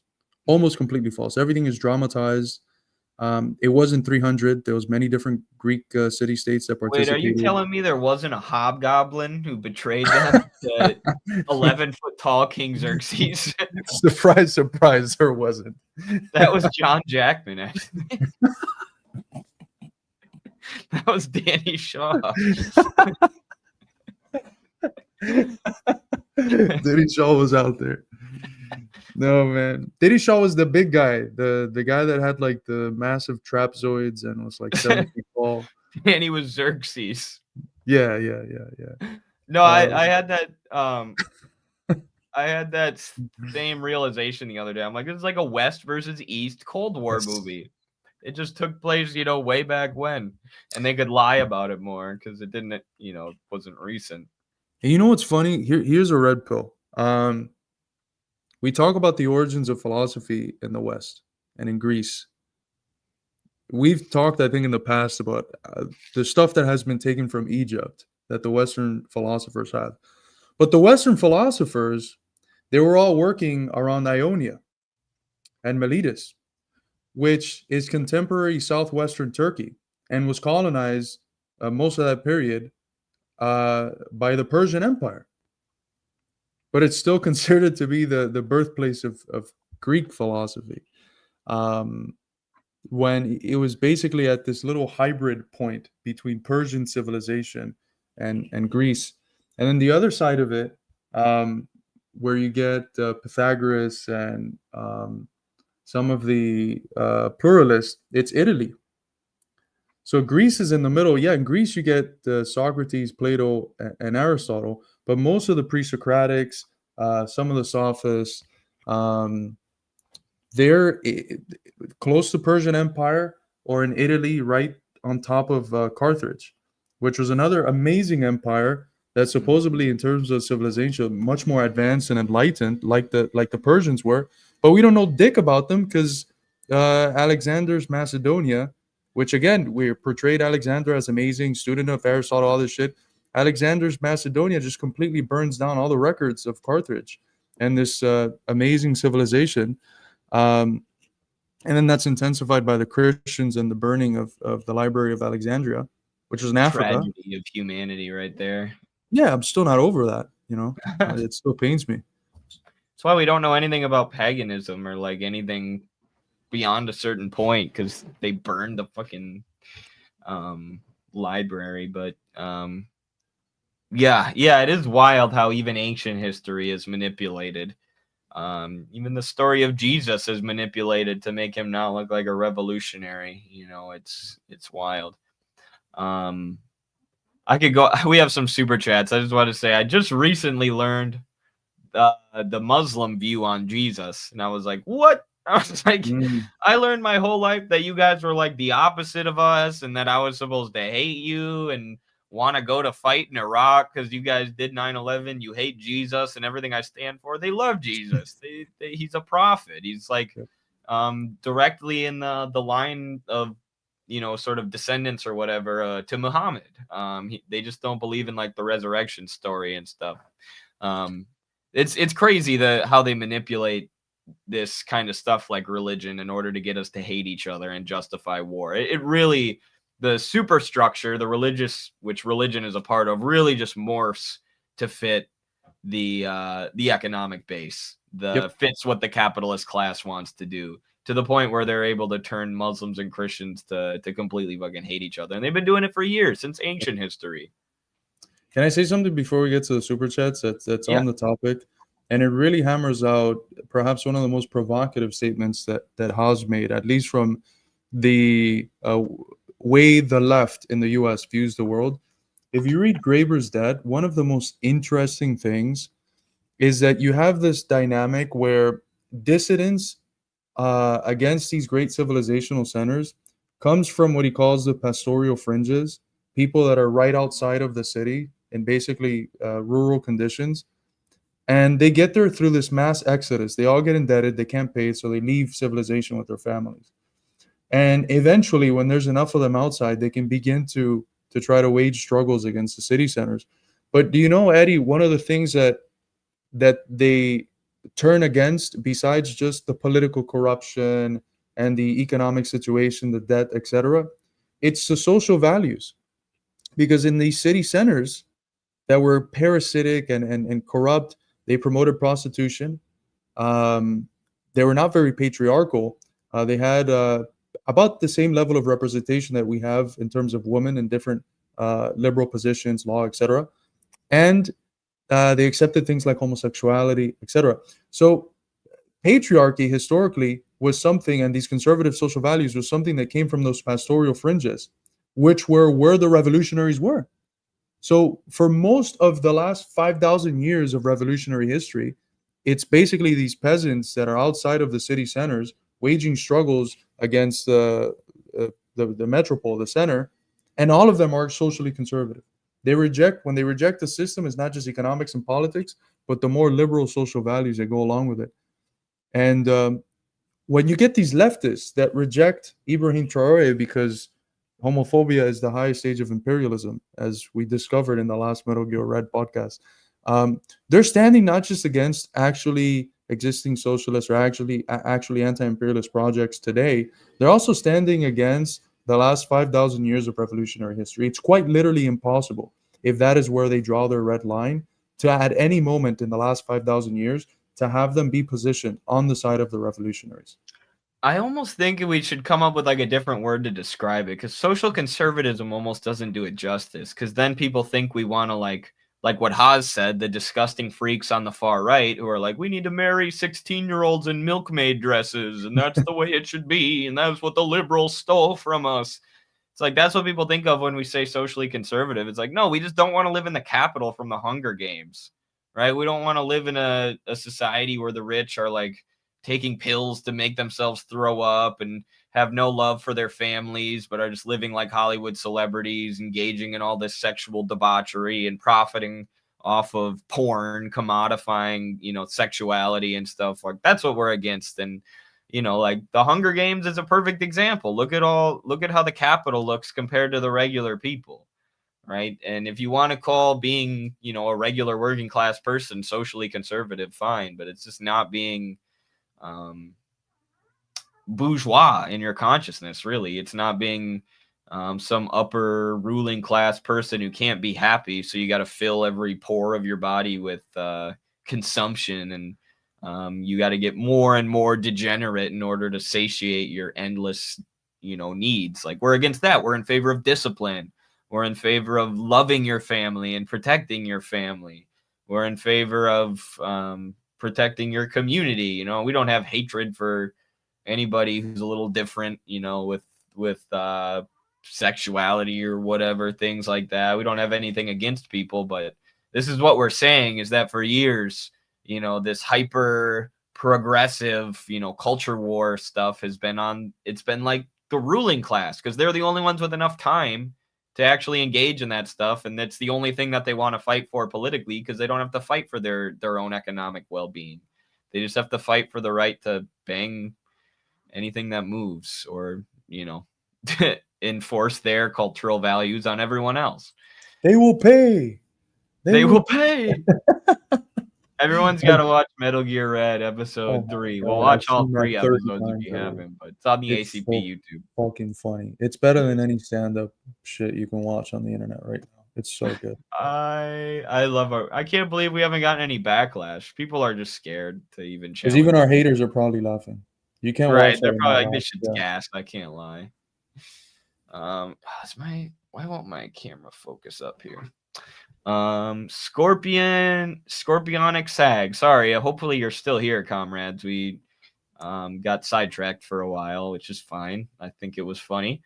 And we had some good conversations. But Scorpion Skag sends $10. Thank you, brother.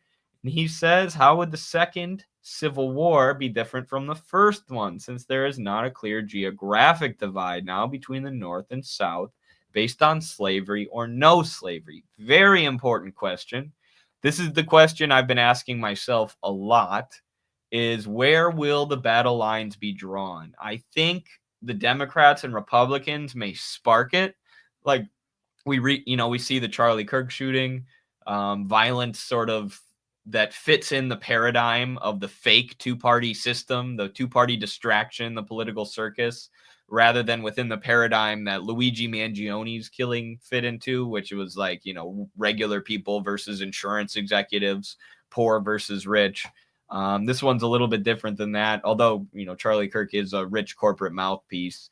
It seems to be a little different. We don't know anything about the shooter yet, but either way, what I'm questioning is where the battle lines will be drawn. And you also saw this year Trump and Newsom openly fighting over the armed bodies of the state, openly fighting in the courts and on Twitter about who controls the National Guard, which those are the kind of things that civil wars are fought over. The National Guard has to choose their loyalty and split.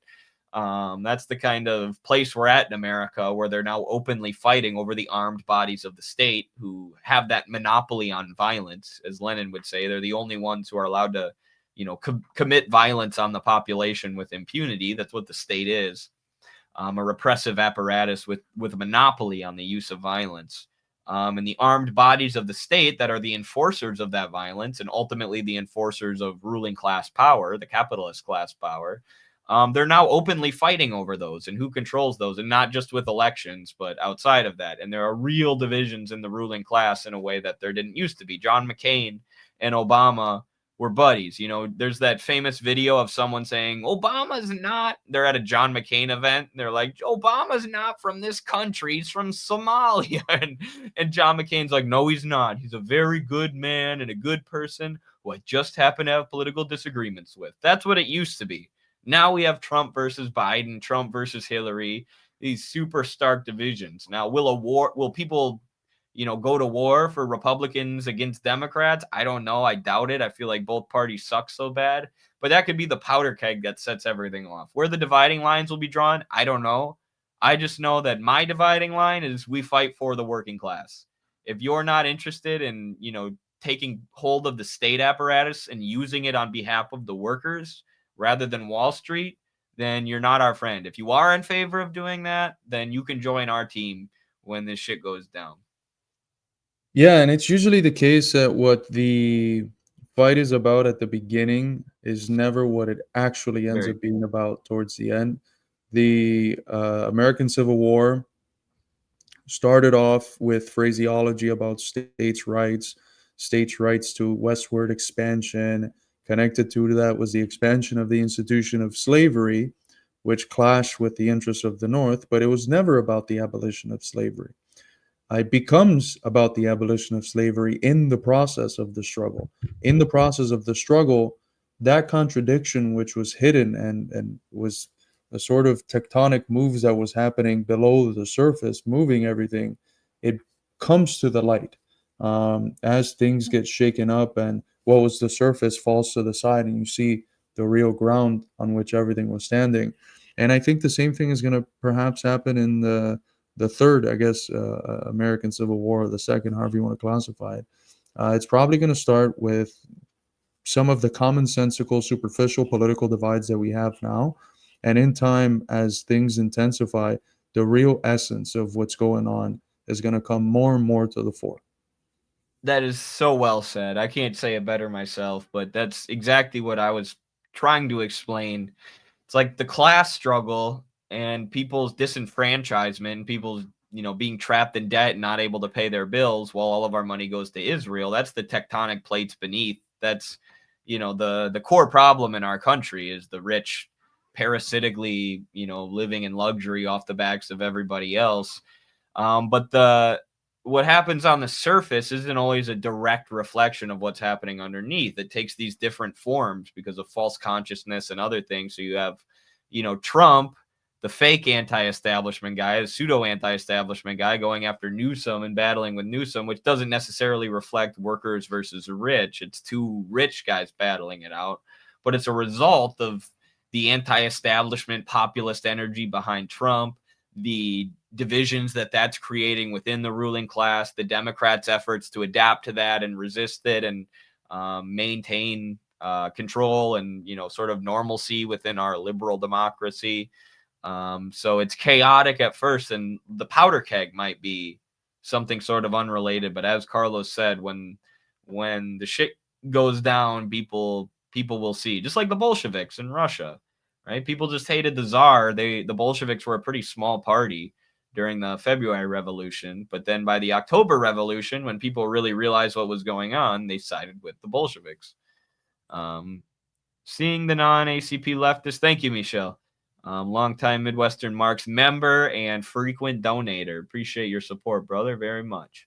Seeing the non-ACP leftists respond to this incident shows why the proletariat hates them, and perhaps that's why they abandoned the proletariat for identity politics. So undisciplined, so dense. Absolutely. Just a lot of emotional reactions. A lot of very little substantive, concrete analysis to show people the tectonic plates beneath that are causing all of this chaos on the surface. It's been the ACP doing that. And I mean, I got to take a second to brag and shout out our boy Haas here. I mean, we've all been saying this, but he's probably been saying it the earliest. The guy's been saying that America's headed for a civil war and an increase in political violence for what, 5-6 years now, right? And this shows you Marxism helps us understand this stuff because we do understand the tectonic plates still playing off that metaphor.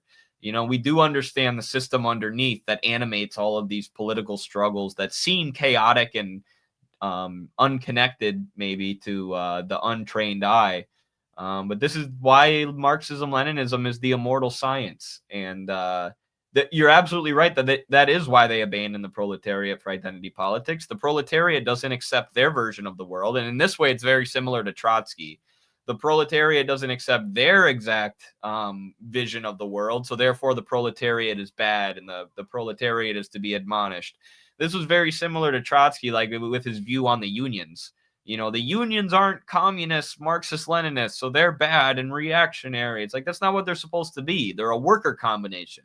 They objectively represent class struggle in an organization that was formed for the purpose of class struggle. So the goal isn't to make all the unions Marxist-Leninists. It's to go to them, get them stronger so the workers can actually fight for themselves and actually engage in class struggle objectively. And then the most advanced ones, the most class-conscious ones, you can pull into the Communist Party and use them to positively influence their coworkers.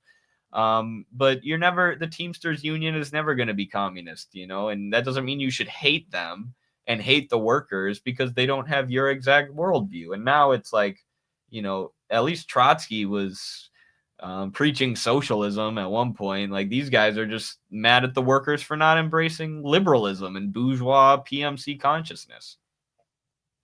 You know, this and many other issues, it really highlights the class differences across the ACP style left and the old left, because the reactions are so different. Even like within the ACP, some of the comrades that I've talked to that work blue collar jobs, they just fucking get it. They get it so quick, whether it's reactions to tweets or whatever the fuck it might be. The blue collar guys just get it. They intuit it in ways in which, you know, you can get to it theoretically, right? And I can explain it with philosophical mumbo jumbo, but they just fucking get it. You know, they're able to parse out the wheat from the shaft, and they don't degrade themselves to the level of considering a victory the assassination in front of his family of a dude like Charlie Kirk. That also says something about the left. How many L's must we take over decades and decades for people to flaunt or get excited over something like this? Yeah. Really? Is that how sad the state of the left is? We're randomly killing a fucking dude is, you know, regardless of how shitty he is as a person and his politics and all that shit, you know, doing that is what you're getting excited about.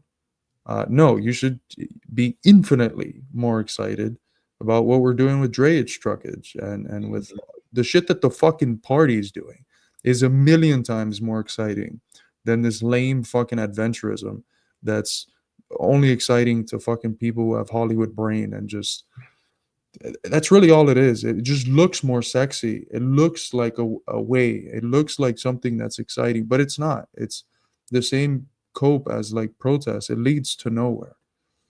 Right. We're not saying you have to grieve and mourn the person who cheered on the mass murder of children during his life. But question, what does this accomplish? You know, what is this the kind of thing we should be cheering on when we could be cheering people to organize their communities and workplaces for the long haul, which is what we need in America. By the way, Trump has already blamed it on the radical left.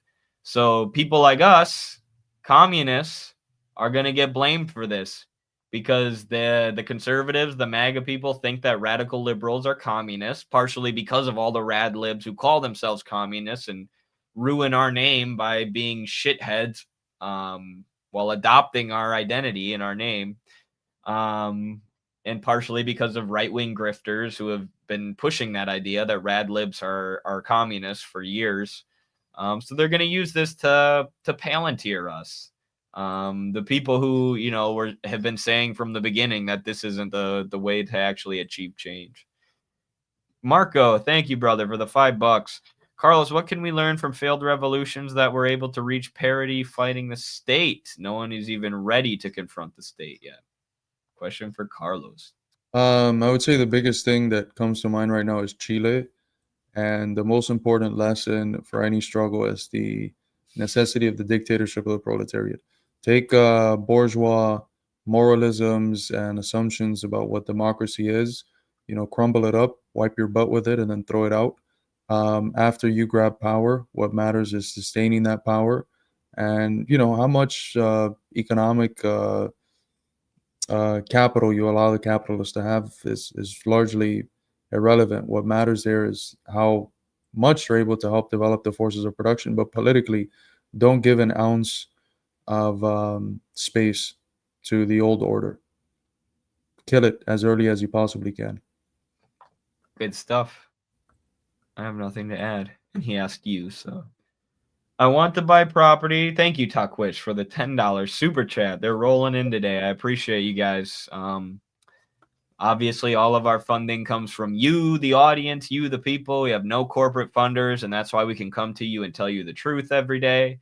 Nobody is putting guardrails on us or giving us calls when we criticize Israel or whatever else. We are speaking for the people, to the people, and that's why we get our funding from the people. So thank you. Takwish says, I want to buy property so we have a place to meet, live, trade, teach, train. Brilliant idea. If you have the money to do it, every chapter in America, every ACP chapter needs a headquarters. Some of our places have one, or some of our chapters have one just because they were owned by cadre or members.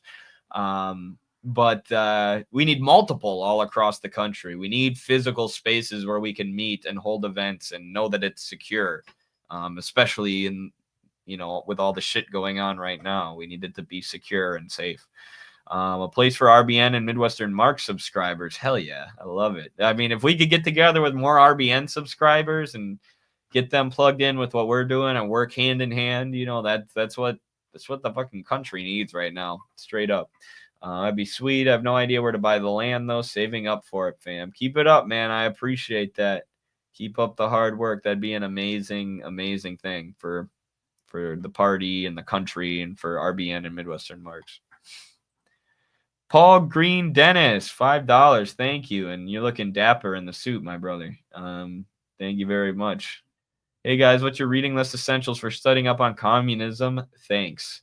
You want to take that one, Carlos? Our education department lead? Yeah, if you join the party, we have a whole reading list, the first mandatory one that everyone has to go through. But the first thing I tell everyone, I just got this question from one of my students right after class. He came up to me. He's like, man, I love what you're saying.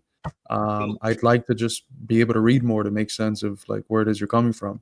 I said, black shirts and reds. Michael Parenti, buy it right now. He's like, yeah, I'm going to get it. And he bought it. So yeah, I'd say perhaps one of the most relevant books is that, Black Shirts and Reds. Read the manifesto. It's going to be a short read, still very essential, important basic stuff there as to how it is that we view world, history, historical change, and all that stuff. Trying to think of what else. I like utopian and scientific. If you're into economics, which I am, my favorite initial read was Wage, Labor, and Capital, Value, Price, and Profit. If you want an introduction to Marxist economics, anything from Lenin is going to be good. Yep. Imperialism. super relevant. Yeah, imperialism is. There's a collection called Marx, Engels, Marxism from Lenin that it was made by Maoists, but it's still pretty good. It's a collection of like 700 pages of Lenin's works, and it's really, really, really good. It has, I think, the most important parts of some of his most important works. When I started reading Lenin in undergrad, that's the book that I fucking flew through first before I started going to individual text here and there. 3 components and 3 sources. That's another good one. You can Yeah. search that one online. Lenin's 3 components and 3 sources of Marxism. That's actually probably the best, really, really concise explainer of what Marxism is all about and where it came from historically. Yeah. Thank you very much, Paul. Saitomi. Thank you, Saitomi, for the $10 super chat. Appreciate you. I got magnesium subs after your recommendation. The next day I got a job. Hey, coincidence? I think not. How familiar are you with Indian history? I'd recommend my Gita if you haven't read it. I have not. That's not the Bhagavad Gita, is it? I have not read that. But maybe I'll check it out. I need to learn more about Indian history, but hell yeah, man. I'm glad you got on the magnesium. That should help anxiety. If you have anxiety, help with nervousness, and it'll also help you poop. I mean, that's a part of life. But it is what it is. You got to poop to be healthy. So the magnesium will keep you cleaned out. Congrats on the job too. That's great. Thank you. Take notes on pooping, because according to Haas, who has been extremely prophetic, pretty soon there'll be whole poop subcultures. Yes, true. Probably already exists, if we're being honest. Everything exists somewhere. What's that rule 64? Is that what it's called? If you can think of it, it exists somewhere on the internet. You know what's great? That is a Marxist statement. Humanity doesn't pose for itself problems it can't solve. Huh. Interesting. Preface to the contribution and critique of political economy. I might be autistic. I just remember shit like directly where it's at. And I can fucking pull it out from the shelf and just put my finger right where it fucking is. It's a good quote. Scott, thank you for the $10. Appreciate you. Did you see that Wang Huning's Political Logic, Principles of Marxist Politics was translated into English just this month? Just ordered it from Amazon. I did not see that, but that sounds very interesting. Assuming I'm pretty sure he's a Chinese scholar, right? What the Chinese Marxists are putting out right now is obviously cutting edge. They're at the cutting edge of Marxism. Even this book by the great leader Xi Jinping is a great read if you're trying to understand the actual application of Marxism today in China. So I will absolutely have to check that out. I'm going to bring a couple cool things from China to show the screen. So I'll be right back. If you want to riff off for like 17 seconds, I'll be right back. Yeah, I got you. Thank you, Tony, for the 5 memberships. Let's go. Thank you, Tony. Shout out to everybody who gets those memberships. I hope you enjoy them and use the perks. You get Carlos's book in a PDF form. You get some emotes and some other stuff. I don't know. You get some cool stuff for being a member. So take advantage. Hope you enjoy. You also get those for supporting us on Patreon, by the way, and YouTube will take less of your money, but just putting that out there. So I got this one, which I haven't opened it up. It's still in the plastic. This was given to me when I was in China right after my interview. Governing the Party, How the CPC Works. And then I got this mammoth of a book, A Concise History of the Communist Party of China, that just came out, was just translated. Both of those are, I think, really good. I've only read one. And the one that I read is a really good, very basic introduction to China's history and CPC history. But yeah, I didn't know about that guy that he brought up, so I'm going to look it up. One of the guys that's at the cutting edge in our party, reading all this literature coming out of China, is the comrade in Illinois, Chet Osmun, who has, by the way, if you haven't checked out Chet's YouTube, it's amazing. He's got like all these Chinese shows and movies translated. I'm going to assign one of the movies that I just saw, Lei Feng, who was like this model communist. The dude was fucking legit. And the movie's like, he was a real guy. The movie's about all of the things he does, and all he does is like dedicate his whole life to serving the people. Amazing, amazing, amazing film about how a communist should be in his everyday life. Um, but his channel, Chet Osman's channel, has a bunch of. Is it Osman or Usman? I don't know. OZNUN Yeah, is yeah. how it's spelled if you want to look at it. Amazing movies and a lot of new shit. I just watched one that was super controversial in China because it was about like a single mom, and it had very like liberal feminist themes, but it was really good, and it introduced me to an American song that I ended up being obsessed with over the last week, which is "The Story" by Brandy Carly or something like that. Anyways, Maybe I have to check that movie out. I love Chet's channel. You guys should all check that out if you're into movies. I've been watching them a lot lately. Molly, thank you for the $10 and for being a member. I didn't know you were a member. Thank you, Molly. I appreciate that. Molly's always in the chat, longtime viewer, so appreciate your continued support as always. I'm sorry, off topic, no worries. But I'm curious. I know it's old, but has anyone seen the movie Norma Ray from '79? I've never seen it, but I know of it. I know it's about like these women who unionize, right? Could not stream it anywhere on Labor Day, probably because we might learn how to organize. Yeah. That sucks that you couldn't stream it. I might have to purchase that and give it a look. It looks interesting. Makes sense that it got covered up. I'm surprised it was even allowed to be made, given the based themes. But it wouldn't surprise me that it's now hard to find because what corporation wants to promote unionizing to the American workers? And Hollywood and entertainment is, of course, controlled by the same capitalists who control the news media and everything else. So I haven't seen that, but thank you. We're getting a lot of good recommendations today, aren't we? yeah.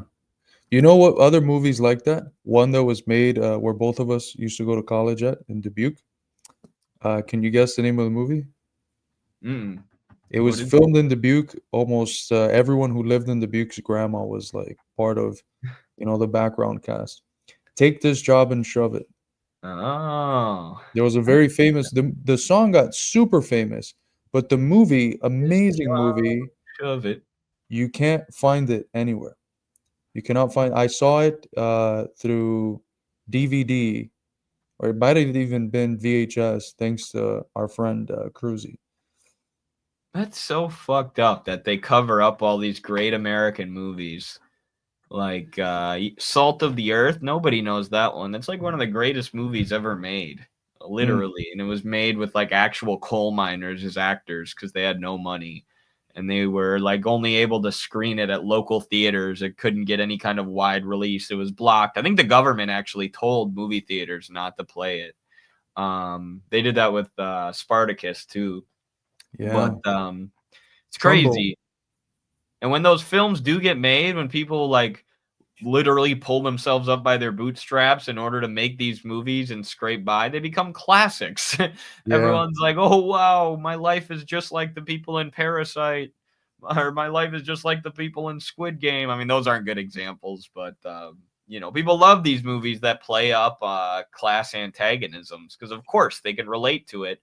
And we're so deprived of that great kind of art that actually speaks to our human experience under capitalism. It's sick.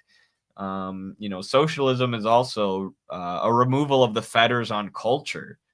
Our culture and our art isn't able to develop the way that it should because of capitalism and the fetter that the capitalist relations of production create. The fetters. Thank you, Molly. Battle Cossack, another consistent super chatter from Argentina. Thank you, brother. Is civil war in America inevitable now at this point? Some are saying that it could have been Israel or Ukraine, but let's not speculate. Oh, right. Yeah, I see what you're saying. It could have been. I think it is. I think it's been inevitable for a while. I think this is a symptom of where America is at in its historical trajectory. I think it's a symptom of imperialism and decay. It's the violence that imperialism has outsourced around the world coming back home. And I do think it's eventually inevitable. I can't put a timeline on it. I can't tell you exactly what it will look like, but I can tell you that it is coming and that the current system is not sustainable. Scorpion Sag, $5. Thank you. So, Carlos, you see the American Revolution as the first civil war. I do, but what about you?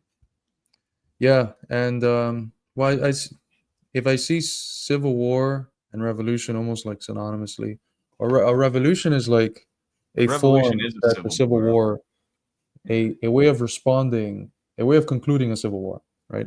A direction a civil war could take. 76 is the first one. 1865 is the second one, and 1964 is a half one. Yes. And the Civil War, in the same way that the American Revolution was a civil war in ways, the Civil War in the 1860s was a revolution. It was a revolution against slavery. And it's not described that way for whatever reason, maybe for political reasons. But that's what it was. As was the Civil Rights Revolution. The Civil Rights Uprising was an uprising against apartheid. And what makes these three things revolutionary transformations is that they change the way our system functions at its very core. They got rid of British colonialism. They got rid of the slave-based mode of production, which was like bourgeois slavery, and they got rid of apartheid in law. So, thank you, Scorpion Skeg. Thank you, MIG, for the $5. Appreciate it, brother.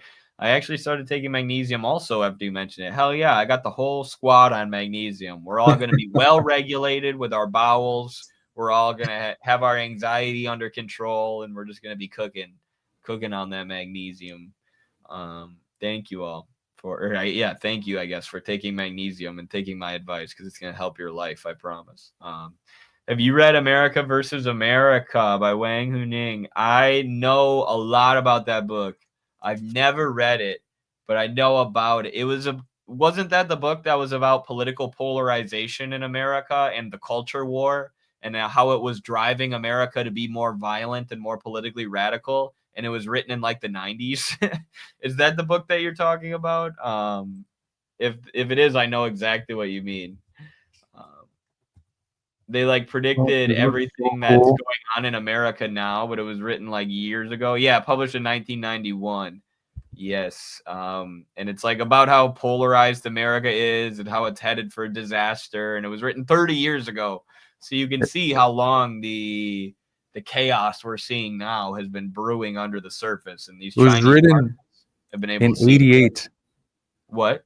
88. So 88. right as the Soviet Union is falling, this fucking Chad is out here predicting what's going to happen in America. Yes. What a goat. I mean, doesn't that not show you that Marxism, Leninism really is an immortal science? That, we can't predict the future exactly, but we can see the direction that things are going, the way the wind is blowing. And I feel so bad when I see people trying to make sense of the world today politically and they don't have Marxism, Leninism. It's so obvious. Like their insights seem so childish and infantile. Sometimes people will hit the mark, but it's like, they'll be like, you know what? I think that the impoverishment of the American people is bad and they're getting pissed about it. It's like, yeah, no shit. But yeah, that's I should read that book. Another great suggestion for today. Lewis Marks, thank you for the $10 super chat, Mr. Lewis, the grandson of Carl. I still can't believe Carlos missed his opportunity to call the purity fetish the greatest title ever. Anti-puring. That's good. Nice. Noah will appreciate that one. Yes. Dad That's joke. like a John joke from Ohio. Mm-hmm. Our comrade from Ohio. Thank you, Lewis Marks, the greatest philosopher of our time.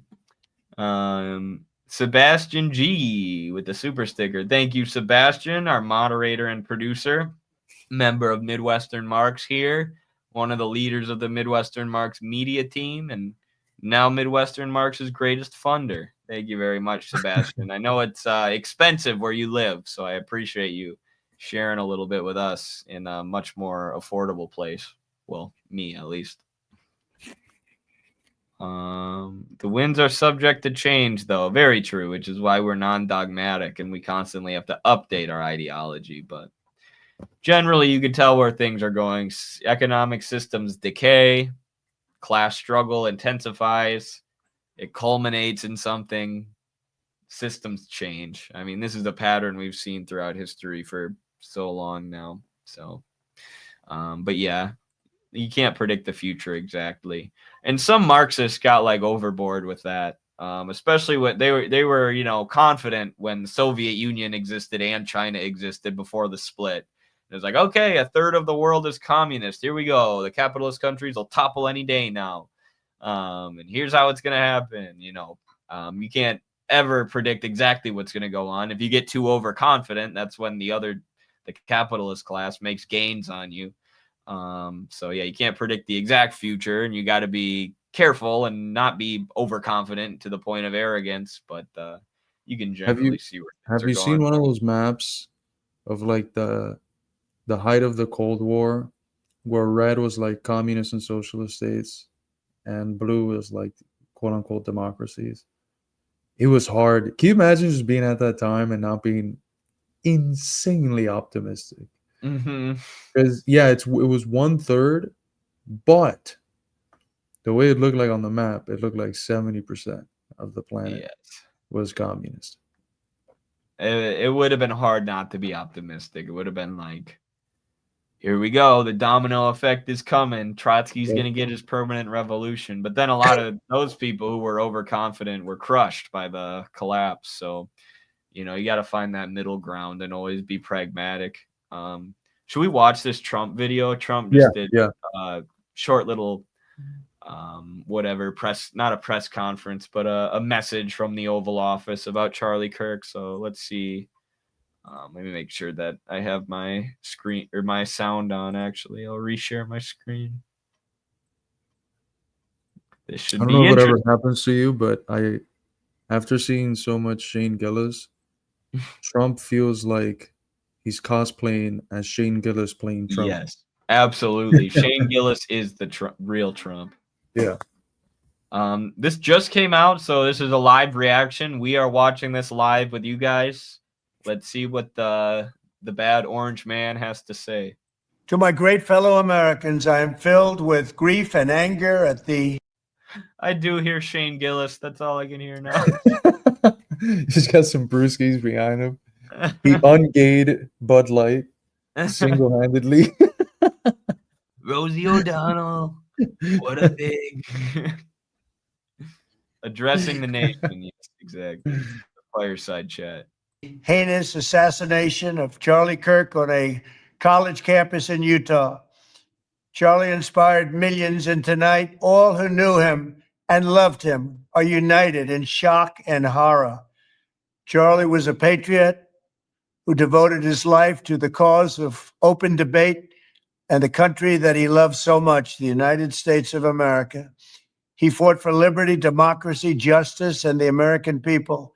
He's a martyr for truth and freedom, and there's never been anyone who was so respected by youth. Charlie was also a man of deep, deep faith, and we take comfort in the knowledge that he is now at peace with God in heaven.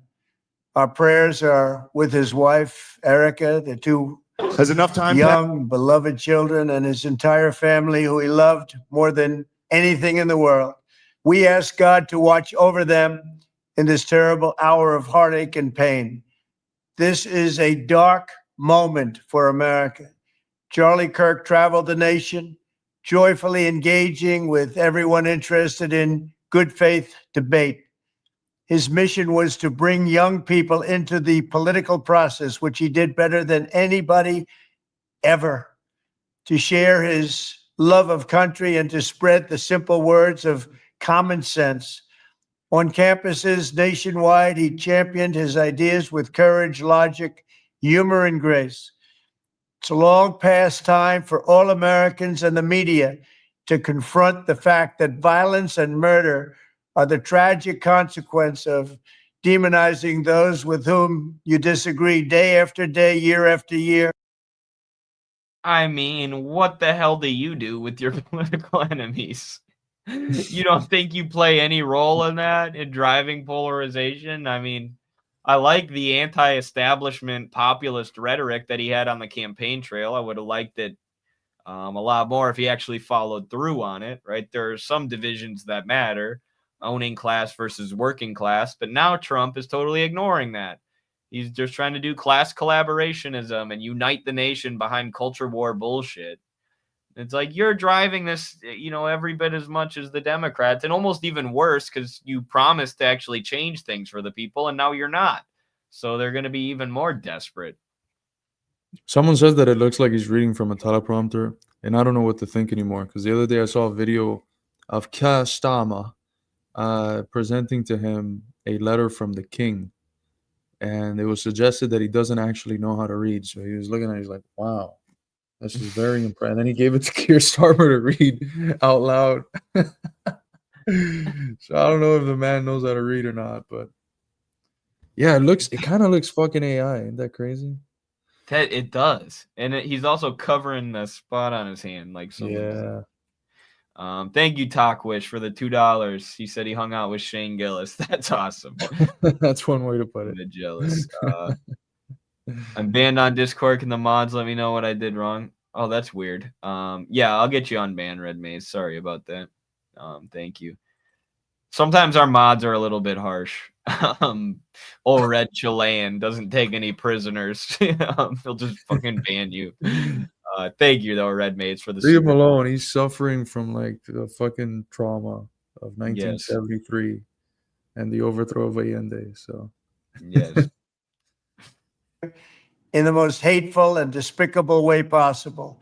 For years, those on the radical left have compared wonderful Americans like Charlie to Nazis and the world's worst mass murderers and criminals.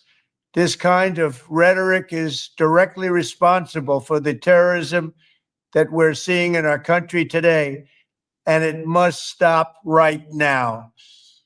My administration will find each and every one of those who contributed to this atrocity and to other political violence, including the organizations that fund it and support it, as well as those who go after our judges, law enforcement officials, and everyone else who brings order to our country.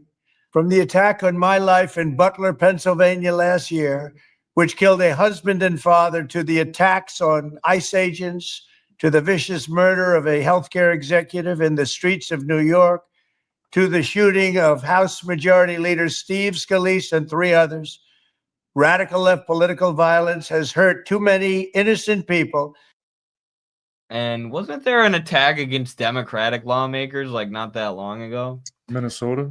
Yeah, so this effort to paint it just as a radical left thing, especially when we don't even know anything about the shooter yet. He's just setting the stage for his buddy Peter Thiel to drone strike us all and spy on our phones. That's all this is. He's targeting people like the ACP for martial law. These are the people who killed Charlie Kirk. It's them, the radical leftists, the radical communists, the liberals. They just want to sick Palantir on us. There's a part of me that's waiting for him to be like, guys like the ACP, organizations like the American Communist Party at the end. Yep. One day. And taken too many lives. Tonight, I ask all Americans to commit themselves to the American values for which Charlie Kirk lived and died, the values of free speech, citizenship, the rule. Free speech, which Charlie Kirk was criticizing me over because I want to crack down on anti-Semitism and allow the ADL to spy on people's phones and arrest people for criticizing Israel because we call it hate speech. Yeah, you're a real warrior for free speech, you bloated clown. Of law and the patriotic devotion and love of God. Charlie was the best of America, and the monster who attacked him was attacking our whole country. An assassin tried to silence him with a bullet, but he failed because together. You know what? No. You know who's attacking our whole country? You. Every time you send our country's resources to Israel or to Ukraine or somewhere else rather than investing them in American development, rather than actually putting our country first like you promised to on the campaign trail. That's, as Carlos said in one of his speeches, the bombs that land on Gaza land in Detroit. because every dollar we spend on that is something that can't be reinvested in infrastructure and education and things that are productive. So really, when you bomb Gaza, you are attacking Americans because you're attacking our class and you're taking money out of the hands of our children and their education and their future. We will ensure that his voice, his message, and his legacy will live on for countless generations to come. Today, because of this heinous act, Charlie's voice has become bigger and grander than ever before, and it's not even close. May God bless his memory. May God watch over his family, and may God bless the United States of America. Thank you. To my Eddie, as a fellow atheist, isn't it wild in the Big 2-5 to hear people talk about may God do this, may God do that? Were you asking me? I'm not an atheist. I'm Agnostic, somewhere in between. oh no, I'm Christian all the way culturally. Culturally, yeah, shit, I am too, man. No, yeah, it is weird. It's so frustrating too. May God help us. May God fix everything. I saw one of my relatives put on Facebook today, like, Charlie Kirk's death is so sad. Jesus, please come soon. Meaning, Jesus, start the rapture now. Save us. It's like, man, ain't nobody coming to save you. I'm sorry. Like, we got to save ourselves. This is my biggest problem with Christianity and being raised in the church. It's like, it's all like, we just got to wait till we die. Then everything will be good. We can't focus on making anything better when we're here on earth because Jesus is coming to save us soon. It's like, okay, maybe like, even if he is, like, can we please make things better while we're still here on earth? It's like the story of that guy that was drowning and 3 people pass by on a boat. They're like, hop on the boat. And he's like, no, I'm waiting for Jesus. He's going to save me. Guy gets to heaven, asks Jesus, why didn't you save me? He said, I sent 3 boats. You know, Jesus sent you the Communist Party, Americans. You want to be saved? Join it. Yo, absolutely. What else was I going to say? Oh, Trump also released this. I was kind of surprised. Oh shit, it's muted.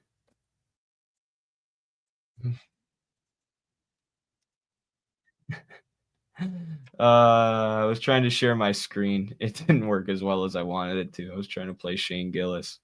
But yeah, exactly what you would expect from Trump, honestly. Why would you expect anything else?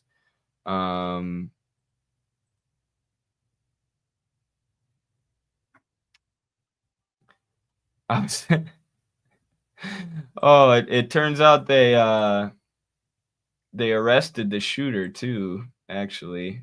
There's a video of it as well. Oh shit, I gotta reshare my screen. So here's the video That has of been like 4 people. Kash Patel has been tweeting about potential suspects. And I know, he's like live tweeting it and he has no idea. But now I guess they finally got the guy.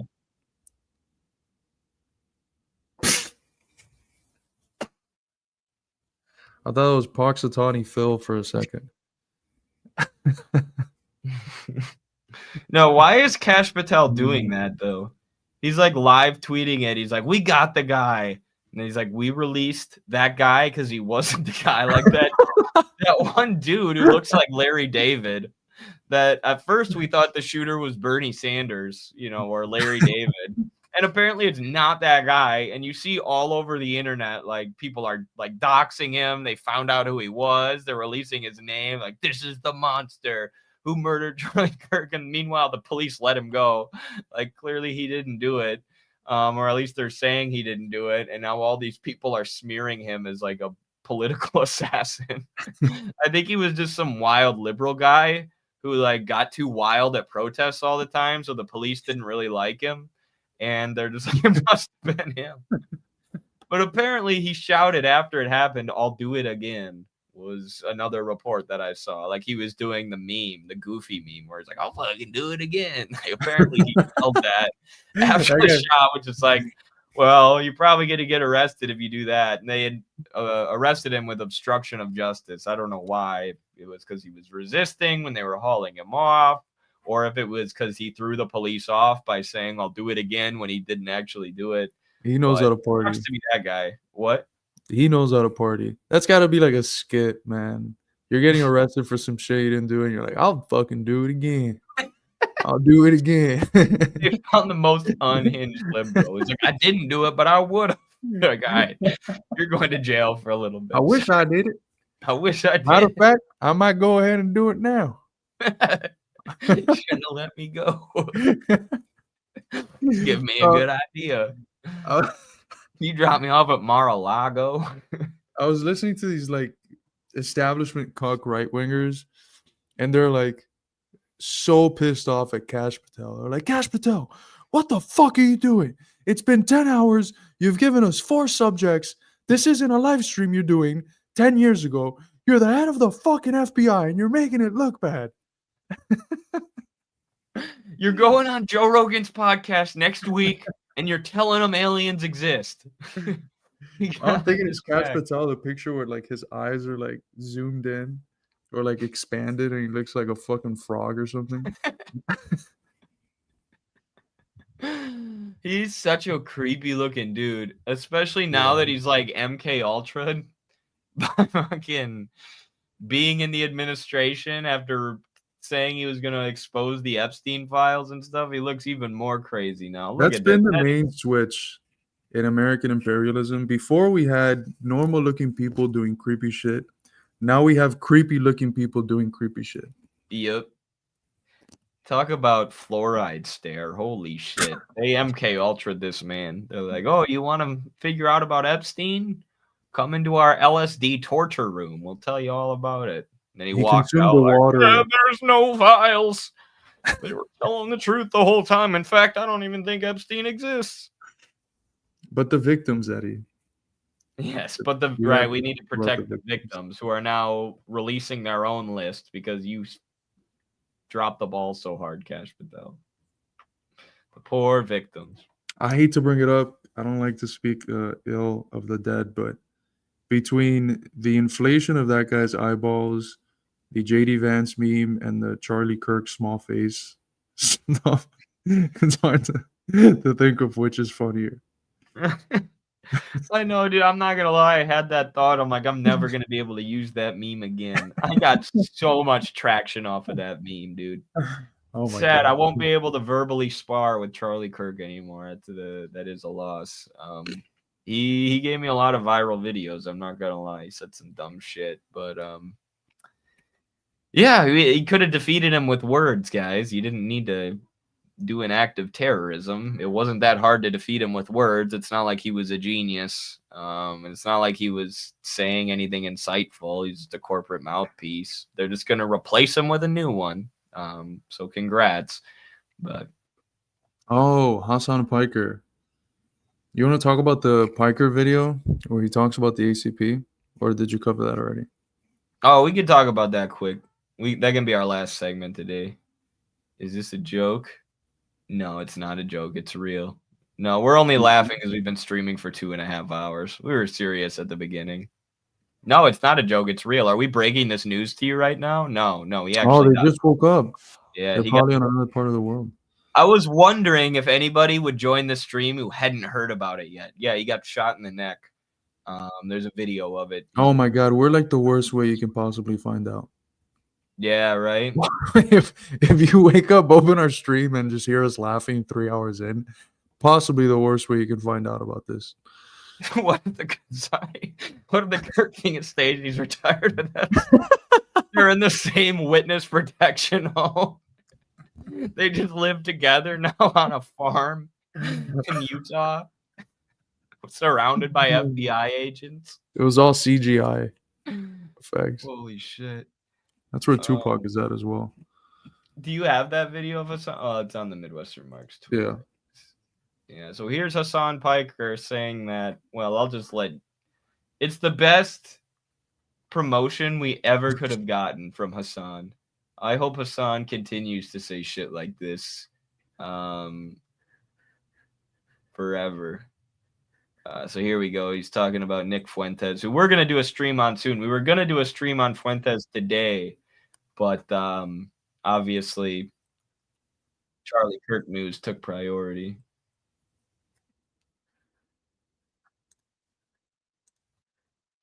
Oh, it's muted, Eddie. Thank you for joining the ACP, comrade. Oh yeah, why is the sound off now? I just had it on.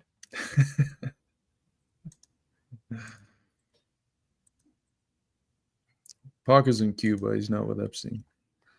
No, we gotta. The moment is clear. You gotta sick like the ACP guys on him. Okay, that's it.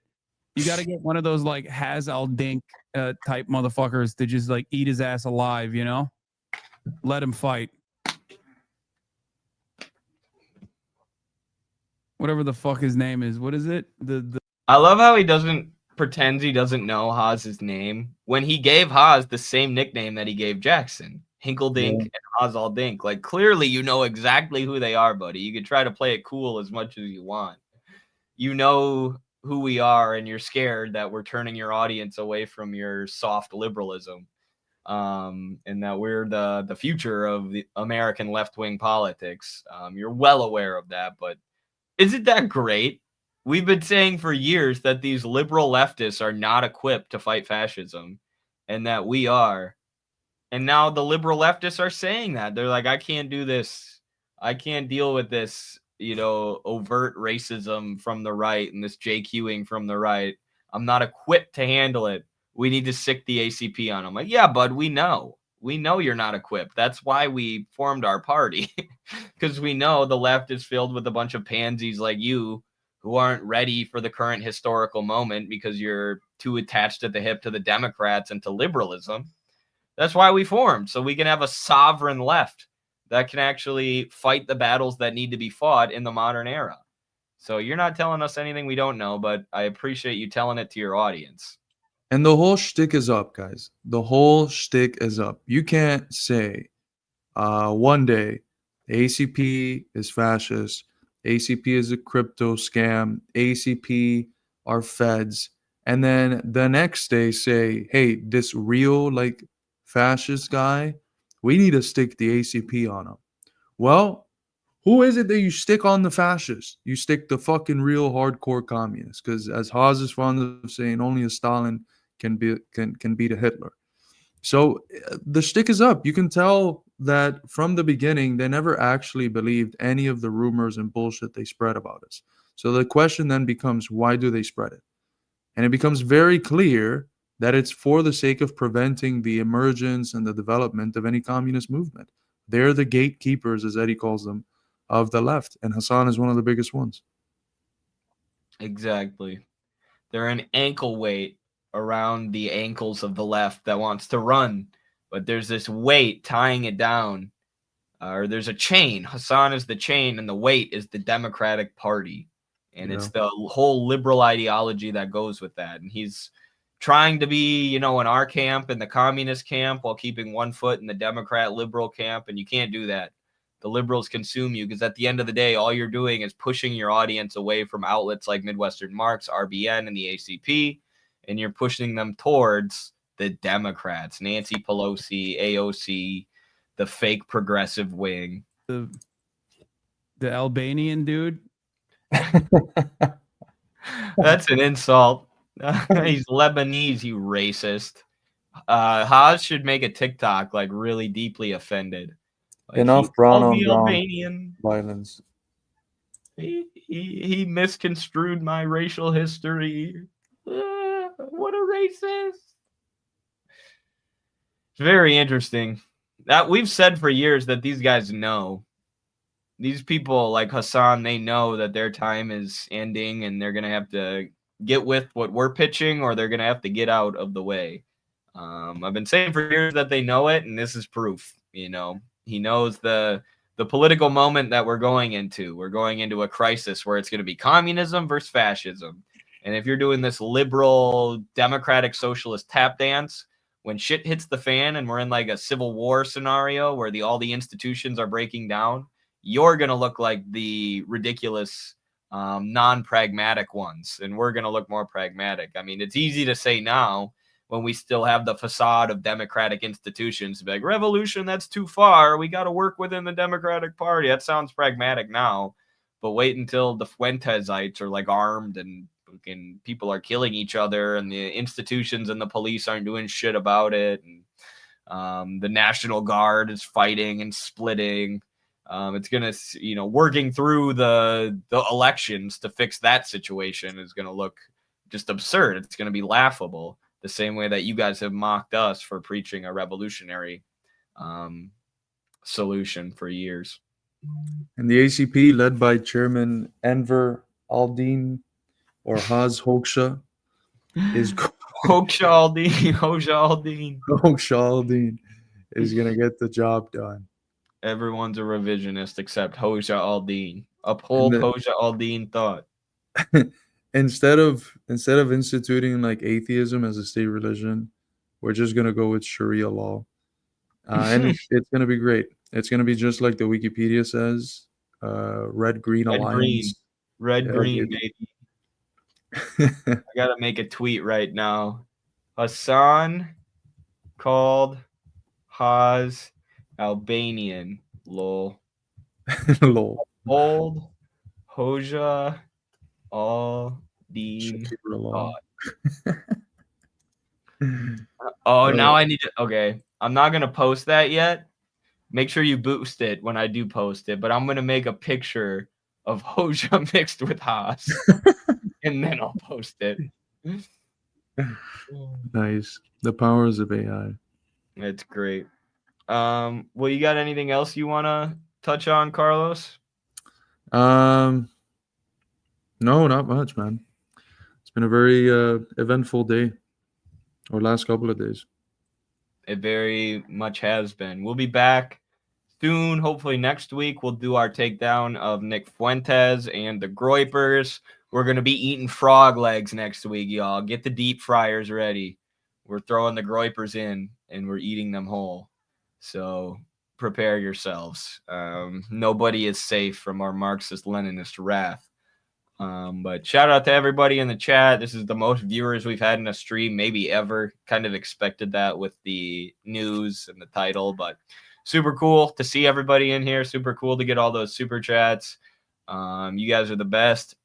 Patreon.com/MidwesternMarks if you want to support us and not have YouTube steal all your money. MidwesternMarks.com if you would like to buy Carlos's books. We have a bunch of good ones and good books from other Marxist authors as well, and just a whole bunch of news and politics and educational stuff on there. I was going to say something else, but I can't remember. So acp.us, join up.